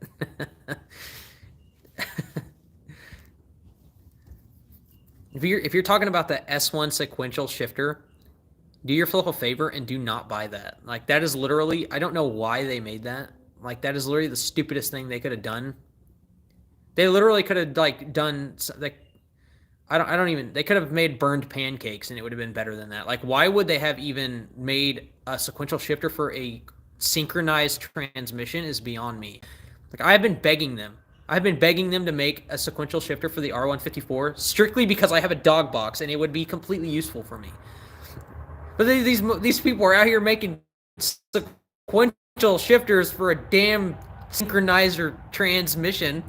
It's like synchronized transmissions already don't like that. They're gonna like a freaking sequential shifter that shifts it twice as fast as a short shifter. They're freaking nuts. I argue with people all the time about it, and it's like, how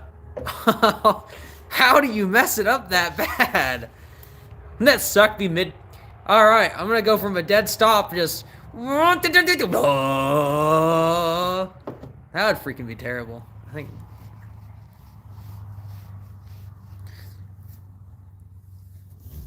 I don't know about that. Wait, who joined in here? Someone joined in here. Are you still in here? Someone said hi. Wait, where is he? Where'd he go? I know you're here. James Dean! How is it just cruising with the Dogbox RN54? Hey, literally, Literally go watch my last video. My last video is literally answers that question and its strength and its it's literally everything. Cruising on the highway, drivability, the sound it makes, and its strength. It shows it all.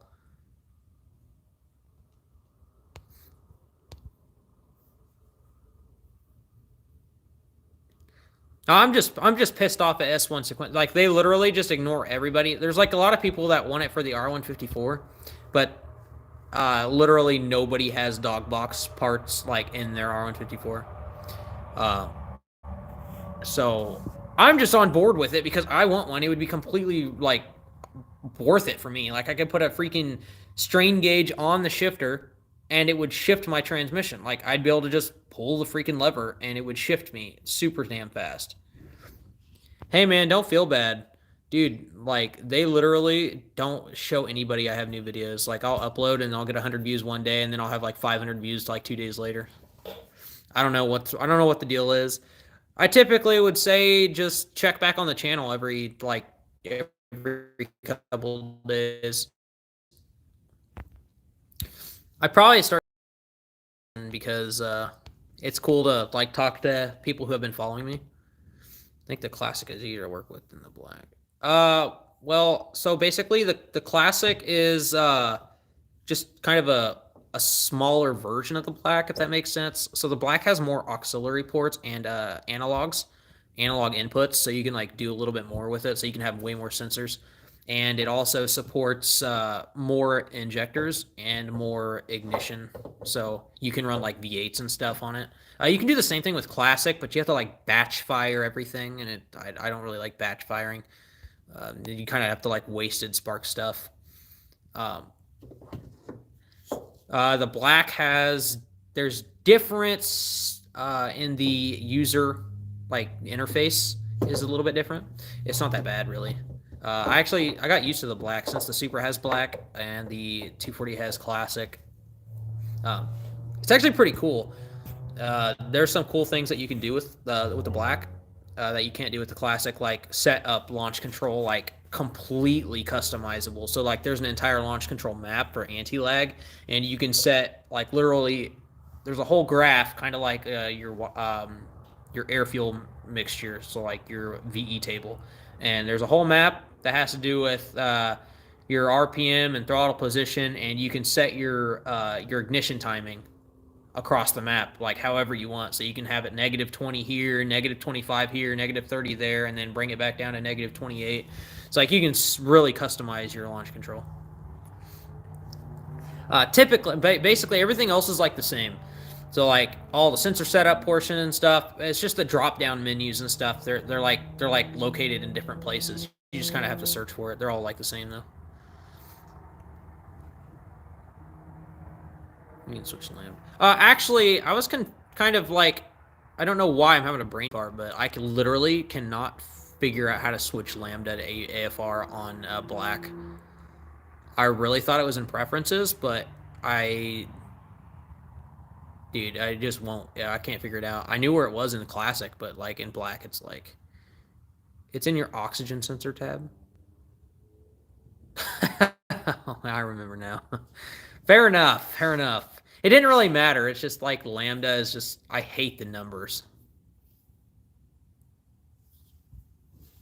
I don't know. I know in classic you can switch it because my classic is running it. It's running AFR.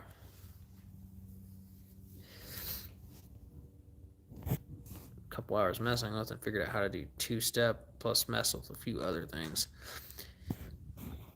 One thing I would say is that if you are not 100% sure on what things are, just do not play around with two-step and stuff unless you know exactly what's happening. Two-step is one quick way to really destroy some stuff if you set it up wrong. I'm not even kidding. Like, you set up one thing wrong, you're going to toast some stuff. And I'm talking like melt your valves right out of your head.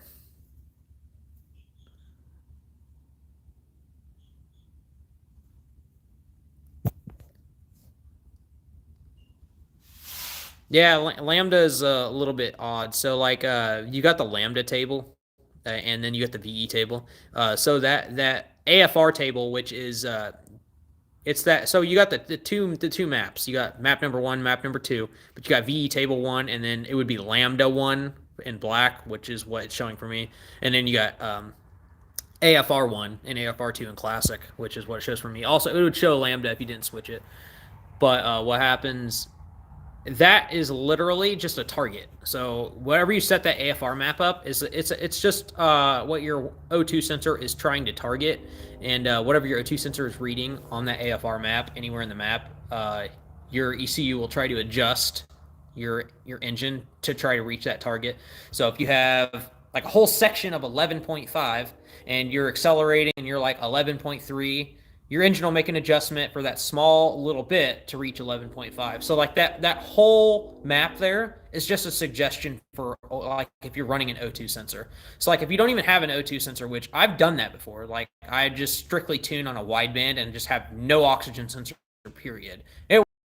But you have to 100% have it tuned like exact. Like it has to be exact. You have to like watch the wideband constantly. You can't look at a log because it doesn't log that. You have to watch your wideband constantly. There's another thing you can do. Every wideband has a white wire, which is an output wire. It's like a logging wire. You can run it to your ECU, and then you can set your oxygen sensor to a analog in.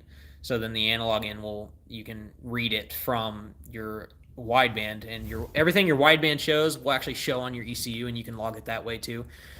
Or you can do what I do, which I have a strict wideband LSU oxygen sensor that's wired directly to the ECU, and then I have my wideband as well. So I have two forms of oxygen sensing, so I can guarantee I know 100% that my engine is running fully proper. But that second map is literally just it's just a suggestion basically. It really doesn't do much like except like tiny micro adjustments. Like if you're running a freaking 12 AFR and the thing is set at 11.2, it's not going to make that adjustment. There's not enough time to make that adjustment, and it's way too big of an adjustment. It's literally if you go in your log and you pull up your preferences, your parameters, and you pull up AFR, and then you pull up AFR target. The AFR target is literally what that second map is for your AFR. So like what's underneath your VE table, that the AFR target is what it's like. It's trying to get to there, but you got to make an adjustment enough to where it can make an adjustment to get to there. So like if I ever show my logs, you'll see that my AFRs never are the same as the AFR target. And I never tune the AFR map. Like I just don't really care. The only part that I tune on that is the idle. Everything else I tune 100% on my own, just because I don't really care about that, I guess. Also, another thing, I don't run knock sensors. That might blow some of your minds, but I literally don't run knock sensors. My belief for that is I'm making so much damn power. If I knock at that kind of power, it's blowing up. It doesn't even matter. It's just going to blow up. There's 1,000 horsepower. If you freaking detonate once, it's going to throw rod. It doesn't even matter. Like, it's just toast. So I don't run knock sensors. No, I can hear detonation. So it's pretty common. Plus if you know what you're doing, so knock sensors are good for getting like the maximum amount of power that you can. So like if you're trying to like literally squeeze out every little bit of power that you can possibly squeeze out of something, you'll put your car on the dyno and you will force knock. So you'll set your knock sensor up and you will force knock the engine so that way you can hear it, and then you'll back the timing off just before it knocks, and then you'll get the max amount of power you can possibly get. I don't even do that. Like I keep my timing 100% safe, so like I'm more of like on the conservative side, and then I don't ever knock. The only time you would start having detonation is if you like start having issues with like hot pits in your like hot spots in your pistons or something like that, where like you have a hole in like a gasket, like on that cylinder head over there, which is what I blew up. I blew that engine up last year. That cylinder head, I had detonation in a couple cylinders, and I literally had detonation on those cylinders from the intake manifold bolts. There was a bolt missing, and 2 other bolts on those intake runners were loose. And yeah, that's how that worked. Things just happen, I guess.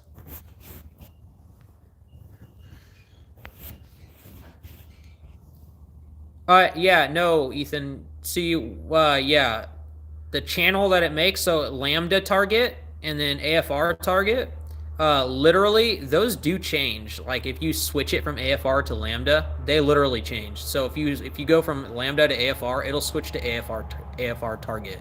Like it's supposed to. I don't understand why I can't figure it out on black, but you can on a classic.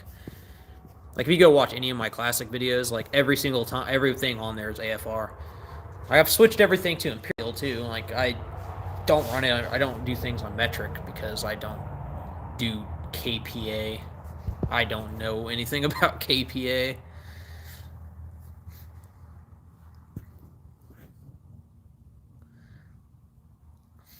I'll try to squeeze out another tuning video. I'll have to rewatch the one I made so I can see where I left off, and then maybe I can show you guys how to do things, or how to do it from a running standpoint. So like a drivability tune for like driving and then accelerating and then full on power. You just can look at it in AFR from the logs. Yeah, I've noticed that. That's another reason why I just don't care. Like I see lambda and I'm like, I know what lambda numbers are. I just hate them. I hate them so much. They're freaking stupid. Like literally lambda. And so is bar. Bar is stupid too. Who the heck wants to hear? Yeah, I'm on 2 bar, man. I got 2 bars of boost. Freaking 2.5 bars. 2 3/4 bars of boost.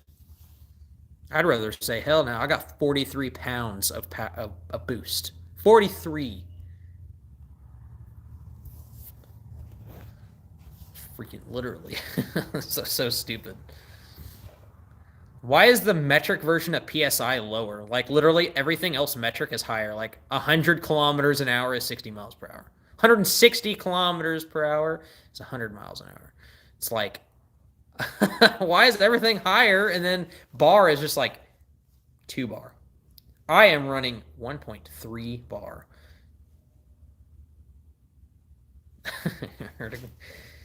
1.6 bar. I don't even, like, I have to like search that. I know 4 bar is like 48 pounds of boost or something like that. So like, I think bar is like, what is it? What, 14 PSI? I think bar is like barometric pressure or something like that. So like 1 bar is 1 barometric pressure. The barometric pressure is like 14 pounds. So like typically on your ECU, if you look at your map sensor before you turn your engine on, it'll say 14 point something or another, and then you turn your engine on. Hey, maybe you're right. I don't know anything, man. I'm just PSI, okay? I'm just PSI. I don't know anything about bar. I just assumed bar meant barometric pressure because bar and barometric. I don't even freaking know. 14.7. Is that right, Ethan? Is that what bar is? Don't you tell me how to switch to bar. I switched out of that. Get out of here. I don't want it. I don't need that freaking. Oh no, Imperial is the one that you switch out of bar, and then metric is the one you switch to PSI. Wait, 14.5 is bar. Okay, in that case, and like literally what I was saying is, like when your car is off and you're looking at your ECU, your map sensor will be reading like 14.5 or something like that. Like what Ethan was saying. So it'll be in like 14 PSI. Then a lot of people will say, oh my God, I'm making 14 pounds of boost. But no, it's your map sensor is reading the pressure that you're actually breathing. And the pressure in the like actual atmosphere right now is 14. So like when you start your engine will pull vacuum. So all it's doing is pulling a vacuum away from that. So then you'll read like 6 pounds or 7 pounds. So then when you make your boost pressure, you have to always subtract 14 from every total amount of boost in your log. So if you're reading 50 pounds of boost, which is what my log read, you subtract 14 from it and you get 36. So that's how I found my 36 pounds of boost. So every boost pressure you, anything that you log, and you're looking at your boost pressure, you always subtract 14 from it, and that is the boost pressure that you actually made.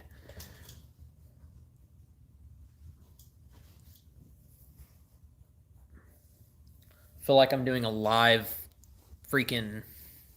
Hate when you switch to metric with the ECU master. It reads... yeah. I hate the freaking maps where it's like, you got like your PSI versus RPM, and your PSI is like, it's like 7, 8, 12, 15, 22, 30, and then you got the other one that's like 100, 110, 120, 130, 140, and it's like 200. So I used to tune ECU flash and DSMs, and that's like the absolute worst thing on the planet to tune. Like, I hate that so much. I wish it would burn in I wish it would just die. Like, I really wish that it would just not exist anymore.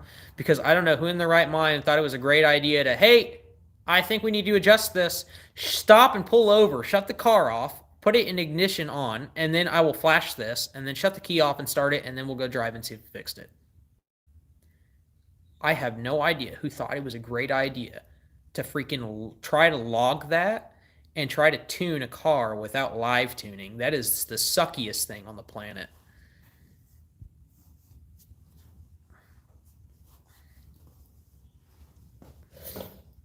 Yes, sir. That's why when you go up in elevation, you lose pressure. You have to turn the boost up to make up for the pressure loss. So like if you take your if you go from Florida with a 2,000 horsepower car and you go up in the mountains, your car is going to lose a 100 horsepower or so. It'll lose some pressure. Oh no, I was pretty excited when I looked at my log and it said 50 pounds of boost. I was like, oh my god, I know I'm making some jam.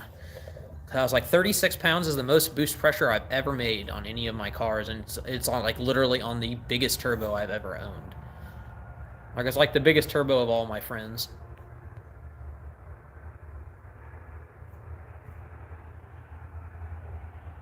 Yeah, KPA is freaking... That's like... KPA is what I was like referring to in ECU flash, because it would go from 100 kPa all the way to 450 kPa, and you'd have to literally try... I literally had no idea what the hell kPa was. I had to like guess, and then I had to finally look it up and be like, how much boost is this much kPa? Because like the way the maps were in that, like they didn't make any sense at all, and like you had to figure out where the kPa number was in your PSI. Kilopascal. Does the other ECU actually tell you how much PSI boost it is and not PSIA? Are you talking about black? All you do is change it to Imperial and it will just say PSI. It won't show PSIA. So you just set everything, change it all from metric, so it'll be in Fahrenheit and all that stuff.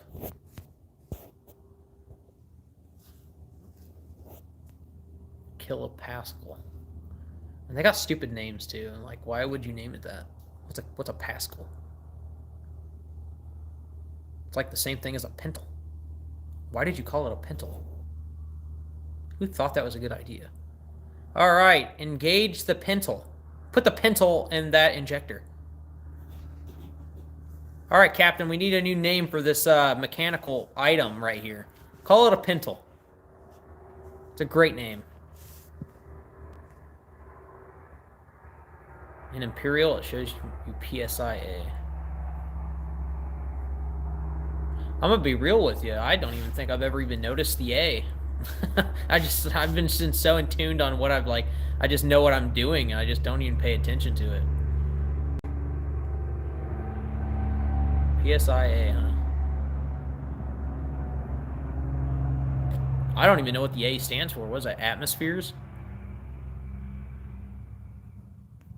What the hell does A stand for? Doodle bobber. Yeah, that's the one we needed. Make sure you press on the doodle bobber. That'll free it up. Bro, it's like cold out here. Pretty cold. I've had to put my phone on the charger twice in this stream. How are we still going? Can you guys go to sleep? Atmospheric. Okay. So pounds per square inch atmospheric. I see. So they're probably using the atmospheric because of... don't be changing up the freaking terms. Absolute. I need to sleep. Yeah. Keep it up. You're going to be late. You're going to be late to work. I'm going to be freaking late. That's what's going to happen.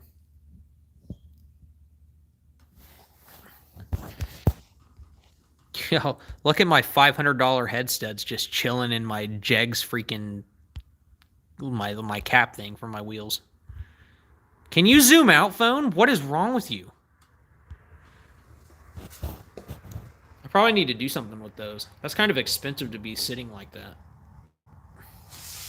I just don't want to touch it because they're gross. I finally got my hands not gross. Yes, sir, they are 625H studs. I literally made sure I didn't want to lift the head on a stock bottom end. I wanted to push the rods away from the head, okay? And one rod decided it wanted to go too far. I am really still mind blown that my mount is literally bent. That rod literally destroyed my mount. Yeah, it seems like you can't get them at all. At least I have them. Yeah, I don't know what's in the Supra. Probably just regular ARPs. I've never had a problem with regular ones, though.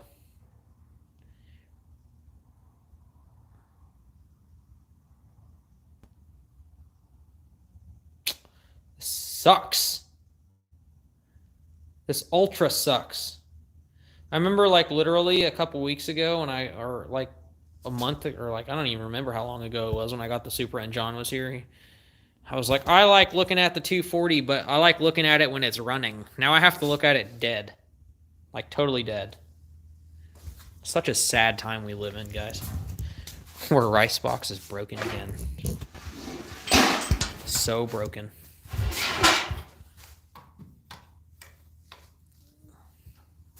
So freaking broken.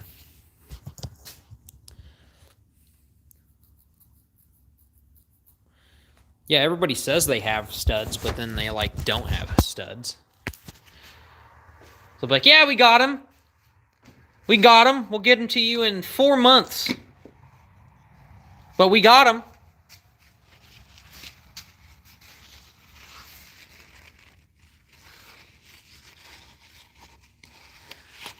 Oh, there's some weird, gross stuff. Oh, man, don't even get me started. Look, I had to get these, like, these ARP extended studs for the 240, which I haven't even put in yet. And I had to get these, dude, I was, like, on hold for these for, like, a year. Like, I just kept on just pushing it off because I didn't want to, like, buy something and be on back order. It took me a year to be able to finally get some of those. Crazy. What is on this stud? What is that? That's gross.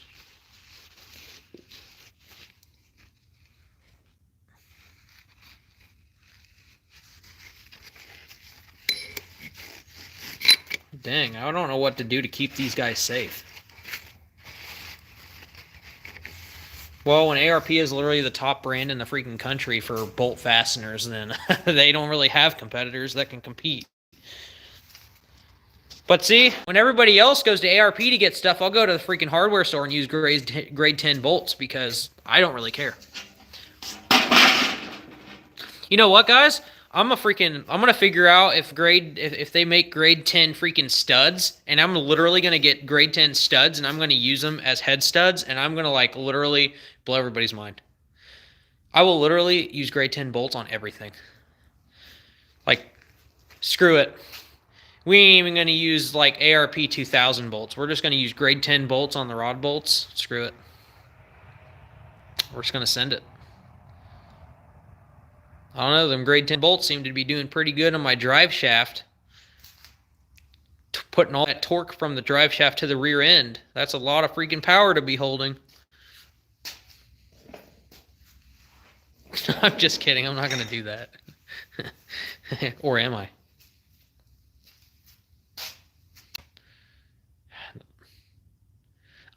You didn't use Loctite? Green? You're supposed to use green Loctite, so you don't ever get them out of there again. Like, it'll be there forever. Or just weld it. Literally, all you gotta do is get your rod, and then you bolt the rod down, you get it all torqued, and then you just tack weld it. You just tack weld the rod like right there, like on the cap, so that way it can't separate. Right? That's what you do. You do it with your main caps. You do it with your rod caps. Then you do, if you have an aluminum block, you can just tack your head to the block. Dude, that's a lot of freaking tensile strength, man. You got some good, like, if you got some good welding wire, like, dang, man. Like, ER70 wire is like 70,000 tensile strength. All you gotta do is tack it all over the place, man. That baby ain't going nowhere. If you can lift the freaking head off the block and break all those tack welds, that's some solid freaking work.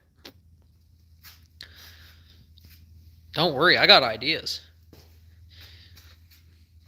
I bet you a pair of vice grips will hold your turbo to your manifold. You just gotta get the good ones. I'm not gonna try that. So I'm just so freaking tired. I'm speaking out of term now.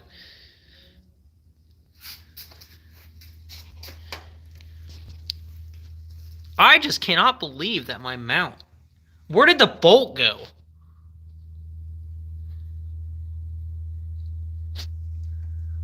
Oh, Jesus. Oh.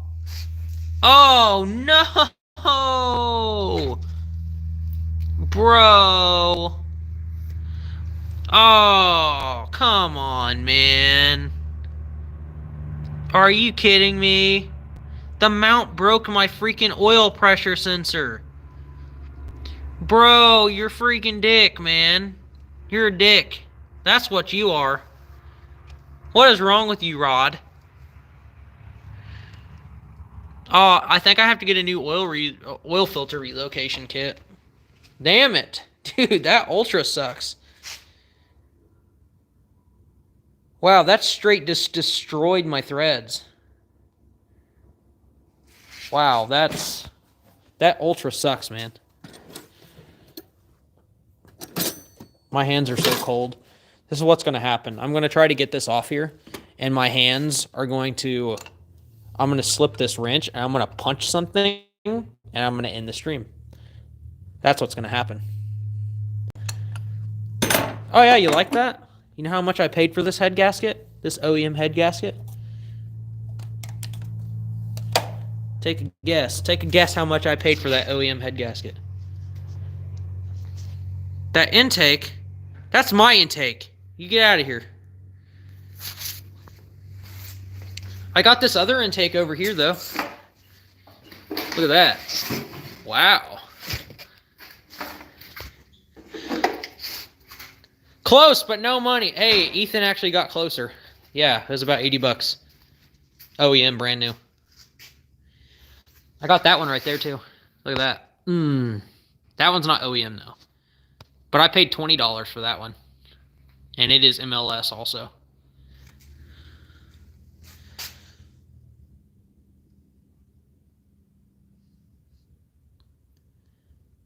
The turbo intake. Are you talking about my carbon fiber one? Wait, where'd it go? Oh, this my carbon fiber. No, this is for the Supra, guys. You can't have that one. That's for the Supra.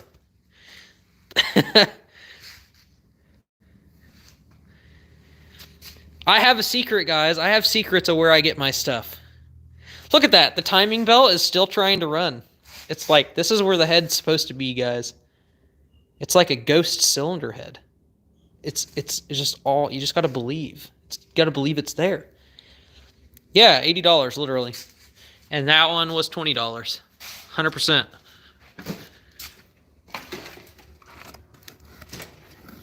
This one is... I literally bought this one just because I wanted to see, but it is, I bought this one with the OEM one a couple years ago, and it's 100% good. 100% freaking good. Like, literally, she's thick. She's like literally the exact same thing as the OEM one right there. So if you guys go to this website called Partsouk, P-A-R-T-S-O-U-Q, it is a website from a place out of Dubai. You can get all OEM parts from there. So if you go on there, you have to literally search up the car that your engine came from, though, and you can find the parts. I don't know how they freaking Partsouk. So Partsouk.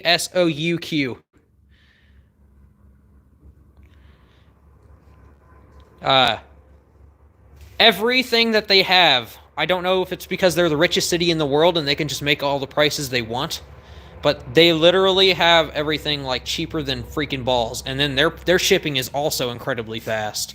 Like, I'm talking, you order something from there, it costs $30 for shipping, and then you get it in 2 days. It's like they ship that thing. There you go. Yep, that's right. That's right. Partsouk. So when you order something, make sure you order a bunch of stuff at the same time. It'll keep your shipping cost relatively the same, and then you'll just get a bunch of stuff. So let's see here. Right here. I think this is one of the boxes that I got from them. I'm trying to find another one. I know I have one that has gaskets in it, because I bought a bunch of OEM gaskets for the Evo. There we go. Partsouk. Here you go. Partsouk.com. And here's what I got for the Evo. And I don't even think I fully used everything either. Or maybe I did. Oh, I guess I did. Oh, no, I didn't. So here's the kind of stuff that I would have got. Here's a valve cover gasket for the Evo. And here's an O-ring for... I can't even remember what this... Oh, I think for the oil pump. Yeah, front case. Yeah, I paid like... This was like $8. And if you go anywhere else, like valve cover gaskets, guys... Dude, valve cover gaskets over there, they're freaking cheap. If you look up valve cover gaskets on like the vvti engines... Dude, those things are like... $80 or $100 over here. You can get them for like 20 bucks. So like, make sure if you guys are ordering from it, make sure you're doing like a full like a setup. So like if you're just going through everything and like replacing stuff, order a bunch of stuff. And like even order extras if you have to. So like you can get O-rings for like 30 cents and they're like exact fit O-rings. They're all OEM. Like they'll have Toyota numbers or Lexus numbers on them. It's pretty important. It's really, really good stuff. That's where I get all my O-rings and stuff for my oil pumps. And then that's where I get my head gaskets. It's very good, very fast, and you don't have to freaking deal with all the crap that's going on here. People are overpricing everything. Yeah, I wasn't about to spend no $200 on a head gasket. Sorry. But I will be using that one on the next build. Even though it's not OEM, it's still MLS, and it's like literally the exact same thing. So I don't see the issue with it. I have it. Might as well use it. But... Alright guys, it is literally getting super freaking late. It is so awesome that you guys like hung around this long. And I'm glad that I could share some stuff with you and give you some knowledge live, you know. Also, thank you for the injector stuff. That was some stuff if you're still here, Ethan. I'll probably do some more live streams later. Maybe I'll do one tomorrow. I don't know. Levi's going to be hanging out with me, and we're going to go get the engine and stuff, so I'm going to film then also. But I need to finish up the video I was filming just recently, so hopefully this live stream uploads. I don't know if it will. I don't know. I guess it doesn't really matter. I could probably find the footage and find the place where I was taking the head off, which would be pretty important because I can use that in the time lapse. So, all right, I'm going to end the stream only because I'm getting freaking tired and I'm getting cold. Like, I'm starting to not be able to feel my hands. It's like 30 degrees now, I think. Yeah, something like that. But I'm going to end this stream. I appreciate all you guys coming out and hanging out. I mean, you guys be in your warm houses or whatever. And just hanging out and learning about this massive hole in my block. I'll be getting the engine out hopefully tomorrow. And I'll flip it over on the engine stand and check out the actual carnage that the engine has. So... Alright guys, I'm going to end the stream now. Actually, for real this time. Don't you start talking in the chat, because I don't even care. I'm just saying goodbye. Goodbye. Okay, it was awesome. Thanks. And it's 44. Feels like shut up, Austin. Go to sleep. Go to sleep. Thanks for coming out to the stream, and I will catch you guys in the next one later.